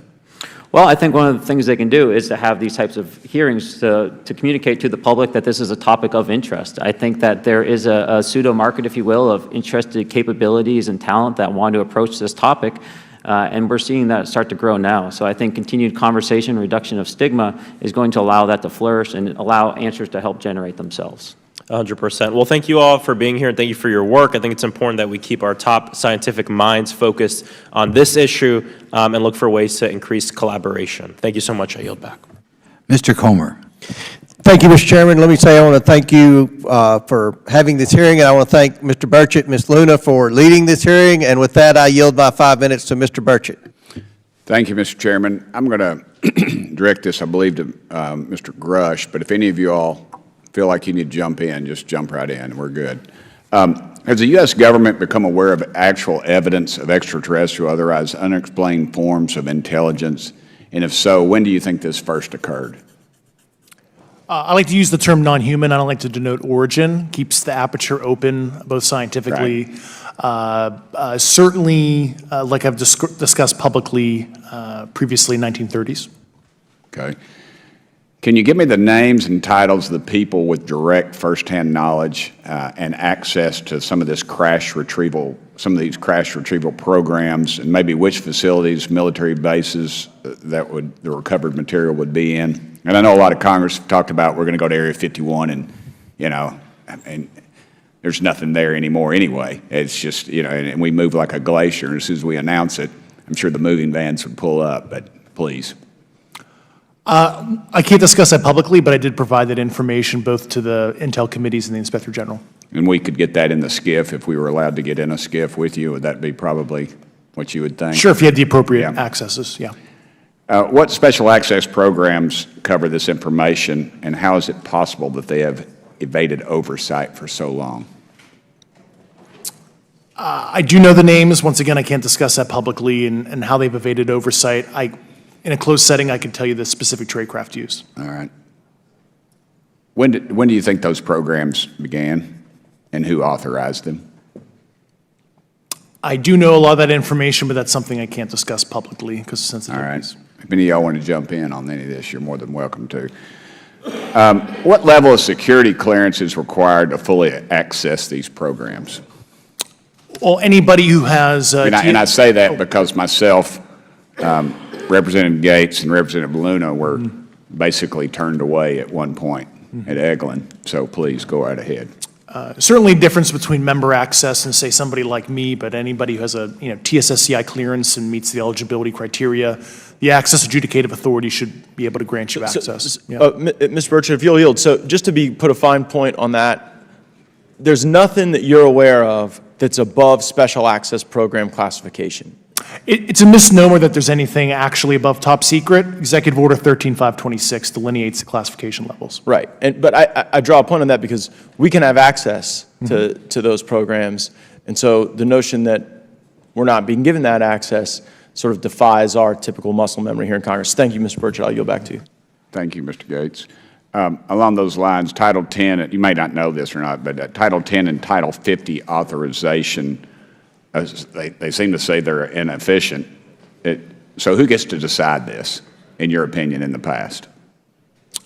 It's a group of career senior executive officials. Okay, are they government officials? Both in and out. Do what? Both in and out of government, and that's about as far as I can go there. Yeah. All right, well, that leads to my next question. Which private corporations are directly involved in this program? How much taxpayer money has been invested in these programs, to your knowledge? I mean, we know we audit the Pentagon every year, and I've been here 5 years, and they failed the dadgum thing every year. They lose over $1 billion a year, we think, and I've told the Department of Defense maybe 60% of their assets are unaccounted for, whatever the heck that means. In the public sector, you go to jail for that kind of crap. So tell me. Yeah, I know when I'm $1 off of my DTS travel voucher, I get hammered, but it seems like it doesn't work the other way, If you sell over $600 worth of stuff on eBay now, you get a call from the IRS. So please, what corporations? Yeah, I don't know the specific metrics towards the end of your question. The specific corporations I did provide to the committees in specific divisions, and I spent 11 and a half hours with both Intel committees. So. Okay, has there been an active U.S. government disinformation campaign to deny the existence of unidentified aerial phenomena? And if so, why? I can't go beyond what I've already espoused publicly about that.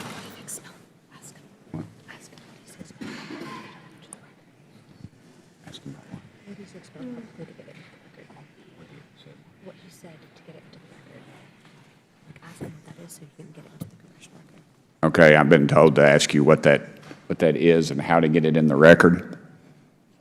What have you stated publicly in your interviews for the congressional record? If you reference my News Nation interview and I talk about a multi-decade, campaign to disenfranchise public interest, basically. Mr. Chairman, Yeah. Thank you. I apologize, Mr. Chairman. I yield back negative 21 seconds. Thank you. Ms. Ocasio-Cortez? Thank you, Mr. Chairman, and thank you to our witnesses for coming here today. I do concur with the ranking member as well as several other members here on this committee that this is a committee for whistleblowers and for the protection of whistleblowers as well. So we understand what you're putting on the table here and what you're putting on the line here, and we thank you for that.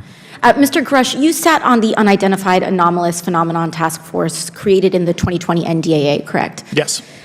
There have been some things that have been mentioned here during this hearing that I wanted to pick up on. Mr. Graves, you mentioned specifically during the answers to one of your questions, you named Boeing contractors being engaged in an incident regarding this red cube about a football field wide. I was wondering if you could speak a little bit about the interaction, or Mr. Grush, either of you, the interactions between defense contractor companies and any UAP-related programs or activities. So I'll just say that the information about the contractor themselves were provided by a witness, and I have no particular detail in that relationship. Mr. Grush. The kind of general unclassed wave tops, certainly the contractors, are the metal benders, so to speak. They're the ones actually doing specific performance on government contracts. Are they required to issue any disclosure regarding UAP sightings, or do they engage in any reporting around this? In terms of the contractors? Yes. Not that I'm aware of. They do not. Okay.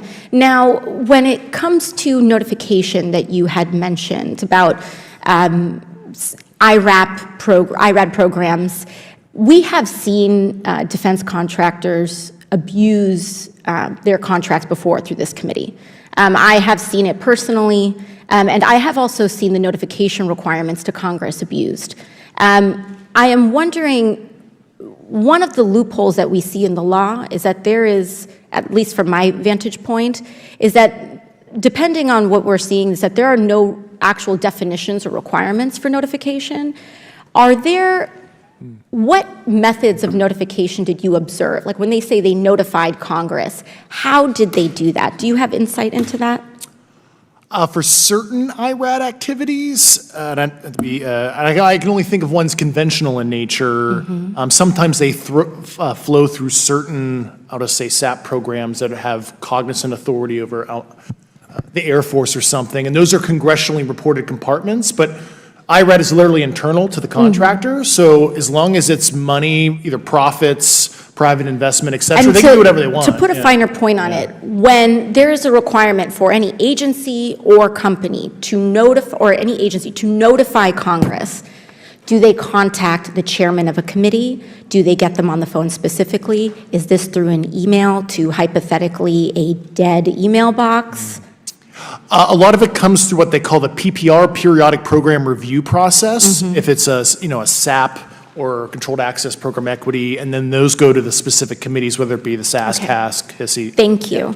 I apologize, my time is limited. Mr. Graves, one of your main concerns is that the FAA currently does not have an official process to receive reports of UAP from pilots or others, correct? Correct. And in your experience, what data should the AERO program prioritize for potential collection? We have, location, date, time, but are there other specific characteristics that should be included in these reports? Certainly. I think that there's two categories that would be important. One would be kinematics and understanding the specifics of how the vehicle or objects are moving. And the second would be a more zoomed out approach of being able to look at origin and destination before the incident, as well as getting a better contextual understanding of how these objects are interacting with each other. Thank you.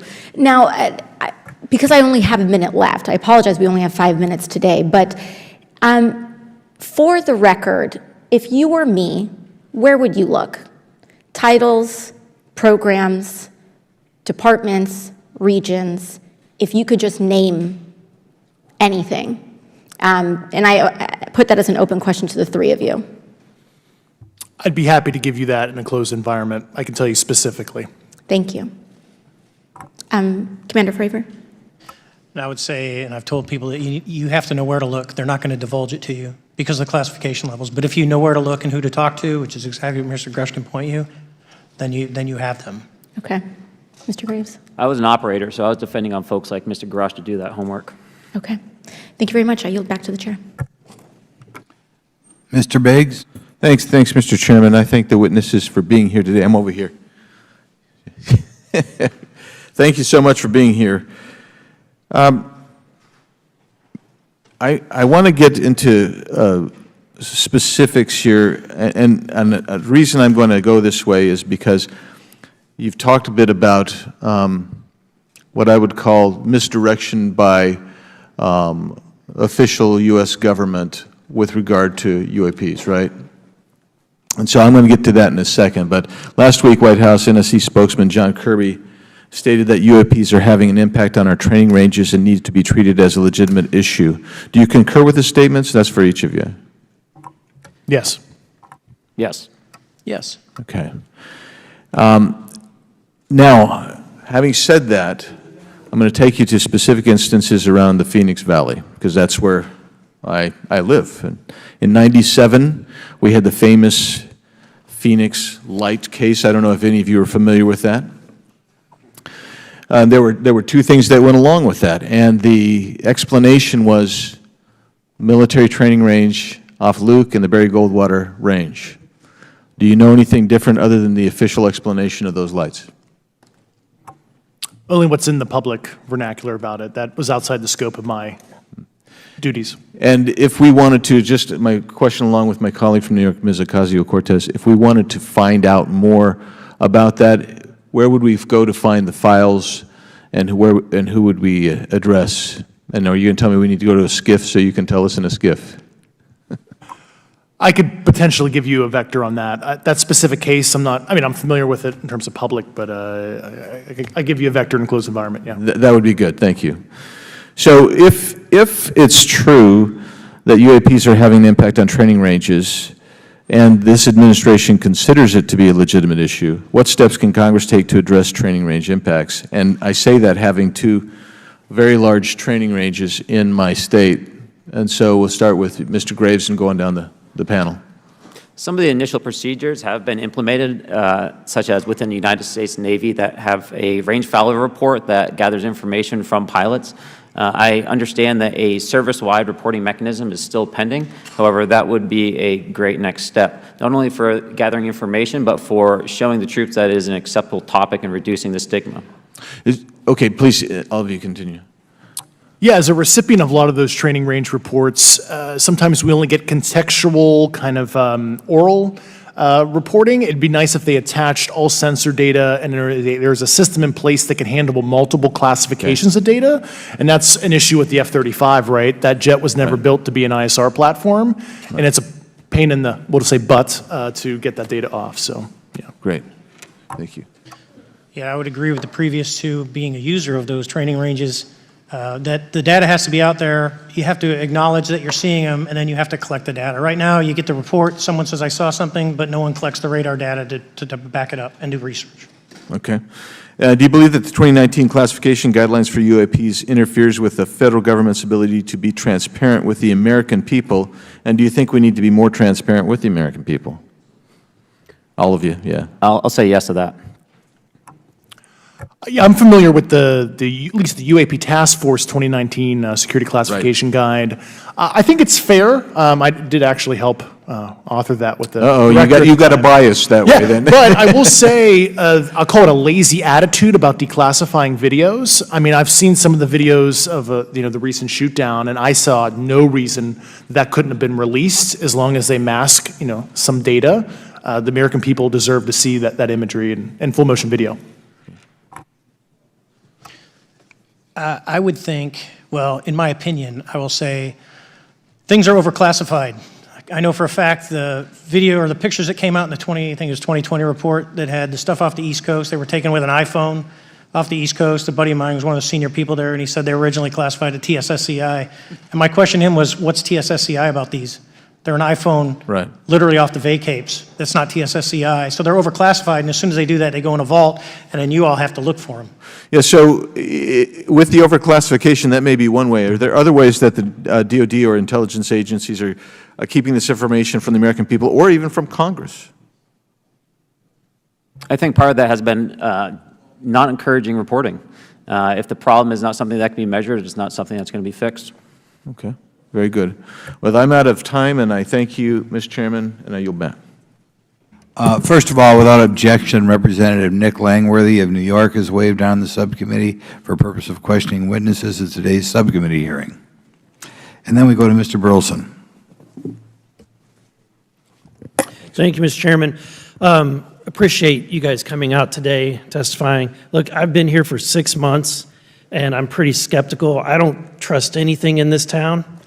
And I think that's because I'm from Missouri. You've got to show me, right? With that being said, there's been a lot of things that have been said in the public, Mr. Grush, and so I want to get down to, if we can, some specifics, right? So at one point you had said that there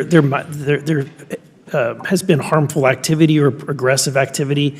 Has any of the activity been aggressive, been hostile in your reports? I know of multiple colleagues of mine that got physically injured. And the activity, and I got by UAPs or by people within the federal government? Both. Okay, so there has been activity by alien or non-human technology and or beings that has caused harm to humans? I can't get into the specifics in an open environment, but at least the activity that I personally witnessed, and I have to be very careful here because they tell you never to acknowledge tradecraft, right? So what I personally witnessed myself and my wife was very disturbing. Okay. One of my constituents actually sent this next question, and I figured I'd ask it since I had the same thought. You've said that the U.S. has intact spacecraft. You said that the government has alien bodies or alien species. Have you seen the spacecraft? I have to be careful to describe what I've seen firsthand and not in this environment, but I could answer that question behind closed doors. Yeah. And have you seen any of the bodies? That's something I've not witnessed myself. Okay, and so with that being said, and the other statement that has been made that was intriguing to me it's intriguing because my view has been that we are billions of light years away from any other system. And the concept that an alien species that's technologically advanced enough to travel billions of light years gets here and somehow is incompetent enough to not survive Earth or crashes is something that I find a little bit far-fetched. And with that being said, you have mentioned that there's interdimensional potential. Could you expound on that? Yeah, to answer your first question, and I'm here as a fact witness and expert, but I will give you a theoretical framework, at least to work off, to kind of espouse crashes, regardless of your level of sentience, right? Planes crash, cars crash, n number of sorties, however high, a small percentage are going to end in mission failure, if you will, as we say in the Air Force. And then in terms of multidimensionality, that kind of thing, the framework that I'm familiar with, for example, is something called the holographic principle. It derives itself from general relativity and quantum mechanics, and that is, if you want to imagine a 3D object such as yourself casting a shadow onto a 2D surface, that's the holographic principle. So you can be projected, quasi-projected from higher dimensional space to lower dimensional. It's a scientific trope that you can actually cross, literally, as far as I understand, but there's probably guys with PhDs that we could probably argue about that. But you have not seen any documentation that that's what's occurring? Only a theoretical framework discussion, yes. Okay. Okay.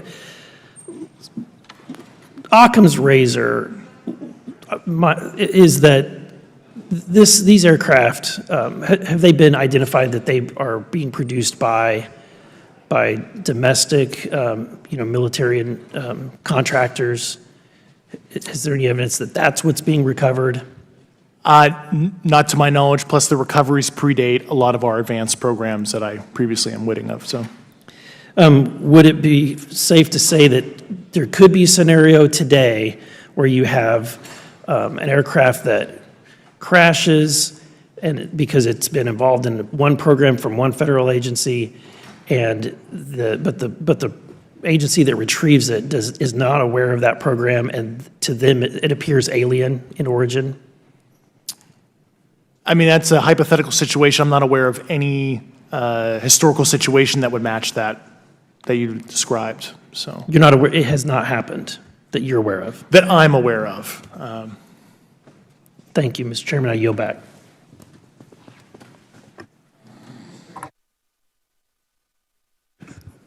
Several months ago, my office received a protected disclosure from Eglin Air Force Base indicating that there was a UAP incident that required my attention. I sought a briefing regarding that episode and brought with me Congressman Burchett and Congresswoman Luna. We asked to see any of the evidence that had been taken by flight crew in this endeavor and to observe any radar signature as well as to meet with the flight crew. We were not afforded access to all of the flight crew. And initially, we were not afforded access to images and to radar. Thereafter, we had a bit of a discussion about how authorities flow in the United States of America, and we did see the image. And we did meet with one member of the flight crew who took the image. The image was of something that I am not able to attach to any human capability, either from the United States or from any of our adversaries. And I'm somewhat informed on the matter, having served on the Armed Services Committee for 7 years, having served on the committee that oversees DARPA and advanced technologies for several years. When we spoke with the flight crew, and when he showed us the photo that he'd taken, I asked why the video wasn't engaged, why we didn't have a FLIR system that worked. Here's what he said. They were out on a test mission that day over the Gulf of Mexico. And when you're on a test mission, you're supposed to have clear airspace. Not supposed to be anything that shows up. And they saw a sequence of 4 craft in a clear diamond formation for which there is a radar sequence that I alone have observed in the United States Congress. One of the pilots goes to check out that diamond formation and sees a large floating, what I can only describe as an orb. Again, like I said, not of any human capability that I'm aware of. And when he approached, he said that his radar went down, he said that his FLIR system malfunctioned, and that he had to manually take this image from one of the lenses, and it was not automated in collection, as you would typically see in a test mission. So I guess I'll start with Commander Fravor. How should we think about the fact that this craft that was approached by our pilot had the capability of disarming a number of the sensor and collection systems on that craft?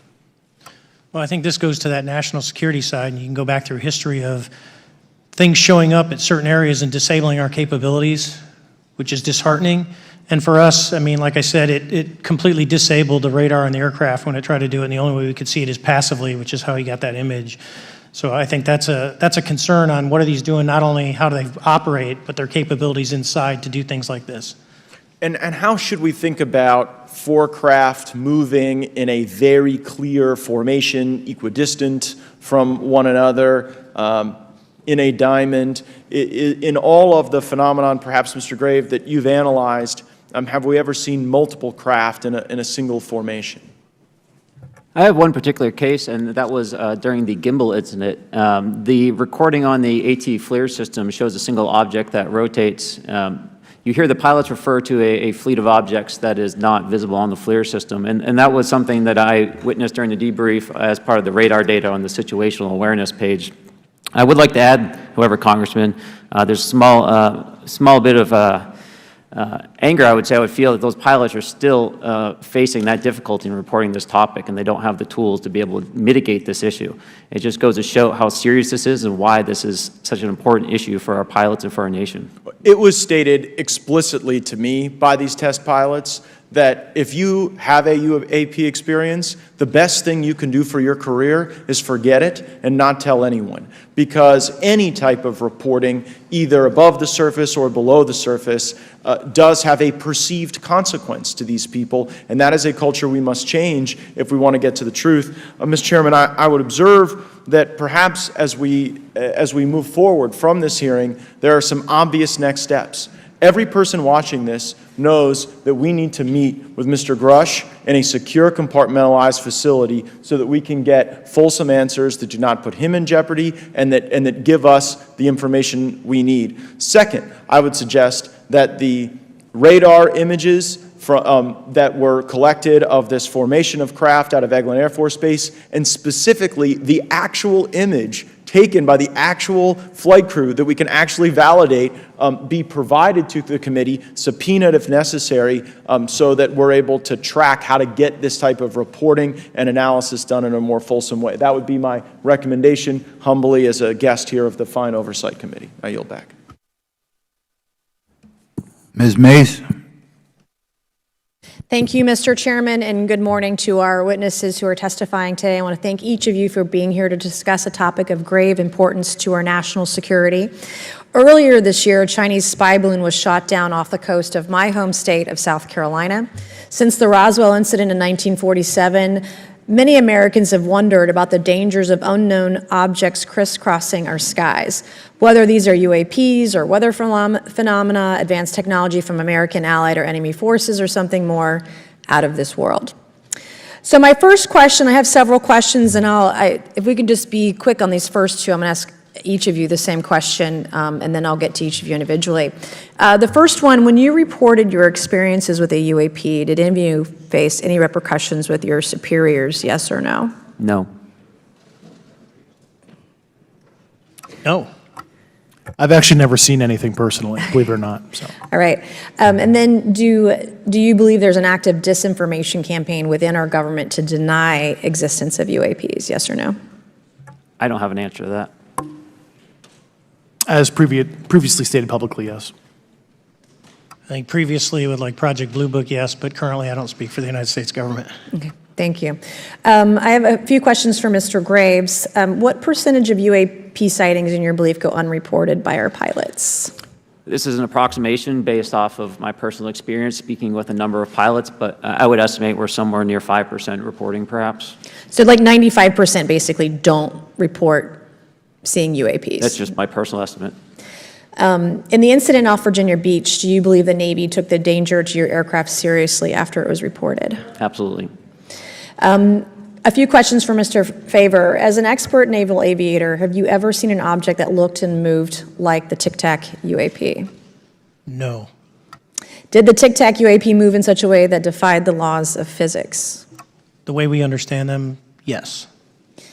Many dismiss UAP reports as classified weapons testing by our own government, but in your experience as a pilot, does our government typically test advanced weapon systems right next to multi-million-dollar jets without informing our pilots? No, we have test ranges for that.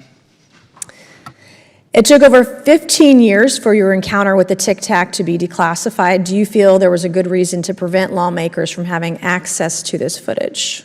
No, I just think it was ignored when it happened, and it just sat somewhere in a file, never got reported. In a drawer. It happens a lot up here. Shocker. Mr. Grush, a couple of questions for you too, sir, this morning. What percentage of UAPs do you feel are adequately investigated by the U.S. government, of the 5% that are reported? I can only speak for my personal leadership over at NGA. I tried to look at every report that came through that I could triage. So. Do you believe that officials at the highest levels of our national security apparatus have unlawfully withheld information from Congress and subverted our oversight authority? There are certain elected leaders that had more information that I'm not sure what they've shared with certain Gang of Eight members or et cetera, but certainly I would not be surprised. Okay. You've stated that the government is in possession of potentially non-human spacecraft. Based on your experience and extensive conversations with experts, do you believe our government has made contact with intelligent extraterrestrials? Something I can't discuss in public setting. Okay, I can't ask when you think this occurred. If you believe we have crashed craft, stated earlier, do we have the bodies of the pilots who piloted this craft? As I've stated publicly already in my News Nation interview, biologics came with some of these recoveries, yeah. Were they, I guess, human or non-human biologics? Non-human, and that was the assessment of people with direct knowledge on the program I talked to that are currently still on the program. And was this documentary evidence, this video, photos, eyewitness? Like, how would that be determined? The specific documentation I would have to talk to you in a skiff about. Gotcha. Okay, so, and you may or may not be able to answer my last question, and maybe we get into a skiff at the next hearing that we have, but who in the government, either what agency, sub-agency, what contractors, who should be called into the next hearing about UAPs, either in a public setting or even in a private setting? And you probably can't name names, but what agencies or organizations, contractors, et cetera, do we need to call in to get these questions answered, whether it's about funding, what programs are happening, and what's out there?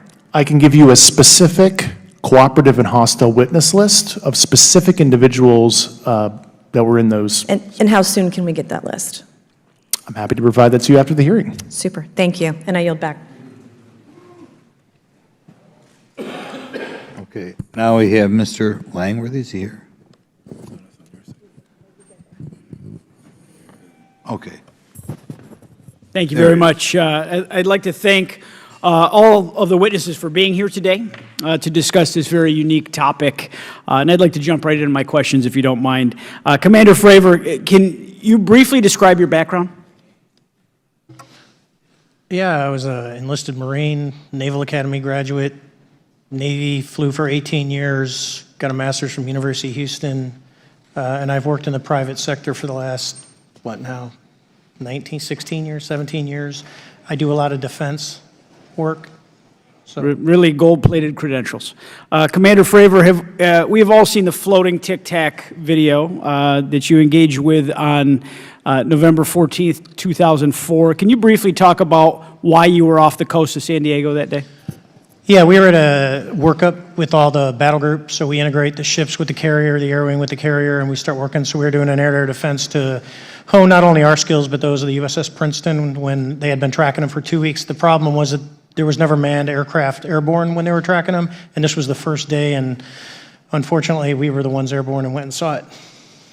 Do you remember the weather that day? Was it cloudy or windy or anything out of the ordinary on the Pacific coast? It was actually, if you're familiar with San Diego, it was a perfect day, light winds, no whitecaps, clear skies, not a cloud. It was, for flying, it was the best. Now, is it true that you saw, in your words, a 40-foot flying Tic Tac shaped object? That's correct. Or for some people that can't know what a Tic Tac is, it's a giant flying propane tank. Fair enough. Did this object come up on radar or interfere with your radar or the USS Princeton? The Princeton tracked it, the Nimitz tracked it, the E-2 tracked it. We never saw it on our radars. Our fire control radars never picked it up. The other airplane that took the video did get it on a radar. As soon as it tried to lock it jammed the radar, spit the lock, and he rapidly switched over to the targeting pod, which you can do in the F-18. From what you saw that day and what you've seen on video, did you see any source of propulsion from the flying object, including on any potential thermal scans from your aircraft? No, there's none. There's no IR plume coming out, and Chad, who took the video, went through all the EO, which is black and white TV, and the IR modes, and there's no visible signs of propulsion. It's just sitting in space at 20,000 feet. In your career, have you ever seen a propulsion system that creates no thermal exhaust? No. Can you describe how the aircraft maneuvered? Abruptly, very determinate. It knew exactly what it was doing. It was aware of our presence, and it had acceleration rates. I mean, it went from 0 to matching our speed in no time at all. Now, if the fastest plane on Earth was trying to do these maneuvers that you saw, would it be capable of doing that? No, not even close. And just to confirm, this object had no wings, correct? No wings. Now, was the aircraft that you were flying, was it armed? No, never felt threatened at all. If the aircraft was armed, do you believe that your aircraft or any aircraft in possession of the United States could have shot the Tic Tac down? I'd say no. Just on the performance, it would just left in a split second. It looks like that we have a problem here that needs further investigation. Yes. In your belief, is this flying Tic Tac, I mean, is it capable of being the product of any other nation on the earth? No, like I said earlier, I think it defies current material science and the ability to develop that much propulsion. And I know there's been some physicists that have done calculations, which is beyond anything that we have. Well, either the United States has an adversary here in this world that we don't know, or we really have some serious investigations to do. I really appreciate you being here. Is there anything else about the November 14th, 2004 incident that you think is important for this committee to know that you haven't been asked here today? No, it's been said it's probably the most credible UFO sighting in history based on all the sensors that were tracking it, and then for us to get visual and to go against the naysayers that it's something on the screen or whatever. I mean, there's 4 sets of human eyeballs. We're all very credible. Of the 6 of us that were involved in the thing, including the video, every one of us is going to do 20-plus years in the military in very responsible positions. So I'd say the world needs to know that. It's not a joke. Well, thank you very much for your testimony here today for all of you, and I yield back, Mr. Chairman. Mr. Ogles. Thank you, Mr. Chairman, and thank you all for being here and the courage it took to come forward and again, the sacrifice that each of you have made. I serve on the National Security Subcommittee for the Financial Services Committee, so I really want to stay in the national security lane, if I may. So when we think about traditional adversaries and both us towards them and them towards us, we probe their capabilities. We look for weaknesses, and we collect that data, that reconnaissance for in the event we need it in the future. For each of you, yes or no question, based off of your own experience or the data that you've been privy to, is there any indication that these UAPs could be essentially collecting reconnaissance information? Mr. Graves? Yes. Mr. Grush? Fair assessment, yeah. Mr. Fravor? Very possible. Again, in the national security vein, is it possible that these UAPs would be probing our capabilities? Yes or no, Mr. Graves? Yes. Grush? Yes. Fravor? Definitely. Is it possible that these UAPs are testing for vulnerabilities in our current systems? Yes. Yes. Possible. Do you feel, based off of your experience and the information that you've been privy to, that these UAPs provide an existential threat to the national security of the United States? Mr. Graves? Potentially. Yes, sir, potentially. Same answer, potentially. Yeah, I'd say Fravor? definitely, potentially. Mr. Graves and Fravor, in the event that your encounters had become hostile, would you have had the capability to defend yourself, your crew, your aircraft? Absolutely not. Sir? No. Is, based off of the information that you've been privy to, is there any indication that these UAPs are interested in our nuclear technology and capabilities? Yes. By external observation, sure, that could be a fair assessment, yeah. Yes. Is there any indication that the Department of Energy is involved in UAP data collection and housing? I don't have an answer. I can't confirm or deny that in a public setting. And could you do it in a secure setting? Yes. Mr. Fravor? No, I don't know. Mr. Chairman, I think I'm the last member to go, but there clearly is a threat to the national security of the United States of America. As members of Congress, we have a responsibility to maintain oversight and be aware of these activities so that, if appropriate, we take action. I would encourage the chairman to demand that we have any and all, but in particular Mr. Grush, talk to us in a skiff. And if that access is denied, I will personally volunteer to initiate the Holman Rule against any personnel or any program or any agency that denies access to Congress. Mr. Chairman, with that, I will yield the remainder of my time to my fellow colleague from Tennessee, Mr. Burchett. Thank you, Mr. Chairman. Thank you, Mr. Ogles, for the great questions, brother. Mr. Grush, I might have asked this before, but I want to make sure. Do you have any personal knowledge of someone who's possibly been injured working on legacy UAP reverse engineering? Yes. Okay. How were they injured? Is it something like a radioactive type situation or something we didn't understand? I've heard people talk about Havana syndrome type incidences. What was your recollection of that? I can't get into specifics, but you could imagine assessing an unknown unknown. There's a lot of potentialities you can't fully prepare for. How do you think we ought to handle UAP whistleblower complaints like yours in the future?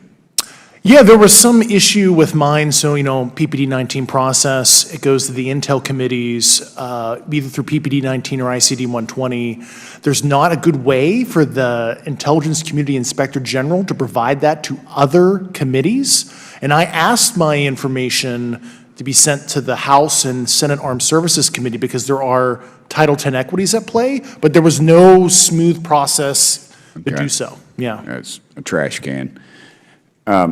Are you aware of any individuals that are participating in reverse engineering programs for non-terrestrial craft? Personally, yes. Mm-hmm. Do you know any that would be willing to testify if there were protections for them? Certainly closed door and assurances that breaking their NDA, they're not going to get administratively punished for so. Yeah. I yield, Mr. Chairman. Thank you. We're going to do something a little bit out of the ordinary here. We're going to give 3 people a chance at an additional 3 minutes. So Mr. Burchett, do you want to keep going? Why don't you come back to me, Mr. Chairman? Ms. Luna, if she's on, is she on that list? I'm on the special. Sure. Chairman, I'd like to submit for the record an article by News Nation, and it follows Mr. Grush's full interview for the record. Without objection. Thank you. Mr. Grush, why is it that you refer to the phenomenon as non-human intelligence? Why deviate from the basis of extraterrestrial life? I think the phenomenon is very complex, and I like to leave an open mind analytically to specific origin. When you say specific origin, are you referring, can you elaborate on that for those that might not? If it's a traditional extraterrestrial origin or something else that we don't quite understand from either a biological or astrophysics perspective, yeah, I just like to keep an open mind on what it could be, yeah. Okay, and referring to your News Nation interview, you had referenced specific treaties between governments. Article 3 of the Nuclear Arms Treaty with Russia identifies UAPs. It specifically mentions them. To your knowledge, are there safety measures in place with foreign governments or other superpowers to avoid an escalatory situation in the event that a UAP malevolent event occurs? Yeah, you're referring to actual a public treaty in the UN Register. It's funny you mentioned that. Yeah, the Agreement on Measures to Reduce the Risk of Outbreak of Nuclear War signed in 1971. Unclassified treaty, publicly available. And if you cite the George Washington University National Security Archives, you will find the declassified in 2013 specific provisions in the specific red line flash message traffic with the specific codes pursuant to Article 3 and Article, also Situation 2, which is in the previously classified NSA archive. What I would recommend, and I tried to get access, but I got a wall of silence at the White House, was those specific incidents when those message traffic was used. I think some scholarship on that would open the door to a further investigation using those publicly available information. Thank you. And then my last question with 51 seconds remaining. You mentioned white-collar crimes potentially being taking place in regards to a cover-up. Can you please elaborate? I have concerns based on the interviews I conducted under my official duties of potential violations of the Federal Acquisition Regulations, the FAR. Thank you very much, Chairman. I yield the remainder of my time. Okay, we'll go to Mr. Raskin for 3 minutes. Thanks, Mr. Chair, and I thank the witnesses for their endurance and service today. Mr. Fravor, you've described your episode in detail now, and you call it the most credible UFO sighting in history. But I wonder, was this the first time that you encountered a UFO or a UAP in 2004? Yes. And what was your general attitude or perspective on the UFO discussion before that happened? I never felt that we were alone with all the planets out there, but I wasn't a UFO person. I wasn't watching History Channel and MUFON and all that. And have you had experiences or encounters since that happened? No. And so have you formed any general conclusions about what you think you experienced then? Yes, I think what we experienced was, like I said, well beyond the material science and the capabilities that we had at the time, that we have currently, or that we're going to have in the next 10 to 20 years. Very good. Mr. Grush, you've been able to answer in great detail on certain questions, and then other things you say you're not able to respond to. Can you just explain where you're drawing the line, and what's the basis for that? Yeah, based on my DOPSR security review and what they've determined that is unclassified. I see. So you're answering any questions that just call upon your knowledge of unclassified questions, but anything that relates to classified matters you're not commenting on in this context? In an open session, but happy to participate in a closed session at the right level, yeah. Okay. And Mr. Graves, you've said that there are dozens of fellow pilots, military pilots. Are there also commercial pilots who've encountered the same kind of sightings that you described before? They are similar. Commercial pilots have less range and less sensors to be able to reach out and look for objects over wide swaths of airspace. And so pilots are seeing them, commercial pilots are seeing them, and they're typically closer, and the range of what they're seeing is pretty large. Well, what is the most vivid, concrete sighting with the naked eye of the objects that you described before, the cube-like objects? Certainly. I think the most vivid sighting of that would have been near midair that we had at the entrance to our working area. One of these objects was completely stationary at the exact entrance to our working areas, not only geographically but also at altitude. So it was right where all the jets are going, essentially, on the eastern seaboard. The two aircraft flew within about 50 feet of the object, and that was a very close visual sighting. And you were in one of the aircraft? I was not. I was there when the pilot landed. He canceled the mission after, and I was there. He was in the ready room with all his gear on, with his mouth open, and I asked him what the problem was, and he said he almost hit one of those darn things. He said he was 50 feet away from it? Yes, sir. And his description of the object was consistent with the description you gave us before? A dark gray or a black cube inside of a clear sphere. Inside of a clear sphere? Yes. And with no self-evident propulsion system? No wings, no IR energy coming off of the vehicle, nothing tethering it to the ground, and that was primarily what we were experiencing out there. I'm over time. Thank you very much for your service, and I yield back to Mr. Chairman. Very good. Mr. Burchett. Thank you, Mr. Chairman. This is for all three of y'all, starting with Mr. Graves. Why did you come forward on this issue? I came forward because I felt that my colleagues did not have a way to mitigate this safety threat, and I wanted to help them. I was trained as an aviation safety officer by the Navy, and this it just felt right. I felt like I had to help the folks that were still flying and dealing with this. Mr. Grush. Purely a sense of duty. I first swore an oath when I was a cadet 18 years ago, and I still uphold that even out of the uniform. Commander. I was pestered by a friend, and I asked why, and he said, "You're the one person that they can't discredit, and you'll add credibility to the New York Times article." And so after about 6 times, I said, "Okay." Honest. Yeah. This town isn't made, unfortunately, by people like y'all.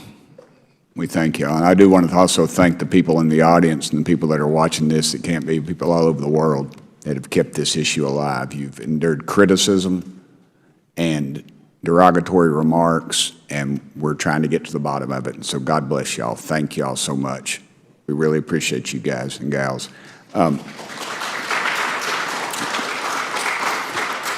That's why we need term limits. Y'all keep clapping, us politicians just keep talking. So let me ask y'all, how can the public contribute to UAP reporting, and what avenues you think are available to the public to report these sightings? Well, right now, I don't think there is a lot of public options for every man to be able to report on this. I think even for professionals that have sensor data that are seeing these on a regular basis, they're still hesitant to come forward. And so for the general public, I think encouraging the conversations that we're having today, looking for technology solutions that can be distributed so that objective data can be gathered is the first place to go. Mr. Grush? I'll just touch on the whistleblower side of it. I do encourage, current and former military, intelligence community, and industry contractors to come forward in a legal way, either through the IC or DoD or whatever the cognizant IGs are, to lead, join me in this discussion. Commander, and I guess I should say this for the record. My daddy was United States Marine Corps, 1st Marine Division, so. Hoorah. Yes, sir. He was old school, him and Chesty Puller on Peleliu, so thank you, wow. brother. Wow. Yes, sir. I'm not anything like my daddy. He was incredible. I'm very mediocre, to say the least, but go ahead. You seem to be doing fine.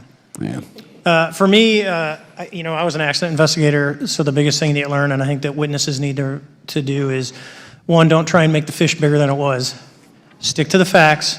Write it down, and don't speculate what you think it is because it will sway your decision. Just write the facts down. We can get all the facts together, and we can start to investigate and get a real honest story instead of, it was this big.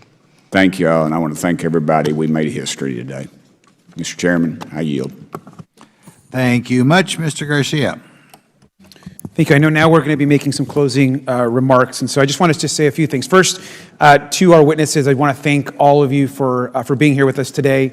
I know that it takes a lot of courage. You're telling really important information to this committee, and I just want to thank you also for all three of you, your service to our country. I also want to just note that today's hearing was both important but also serious, and I want to thank our subcommittee chairman, Mr. Grothman, I think for running a very fair and substantive hearing. I do want to thank the committee staff on both sides for the amount of work that it took to put this hearing in place, and certainly to all the members that have been involved in this issue prior to the hearing.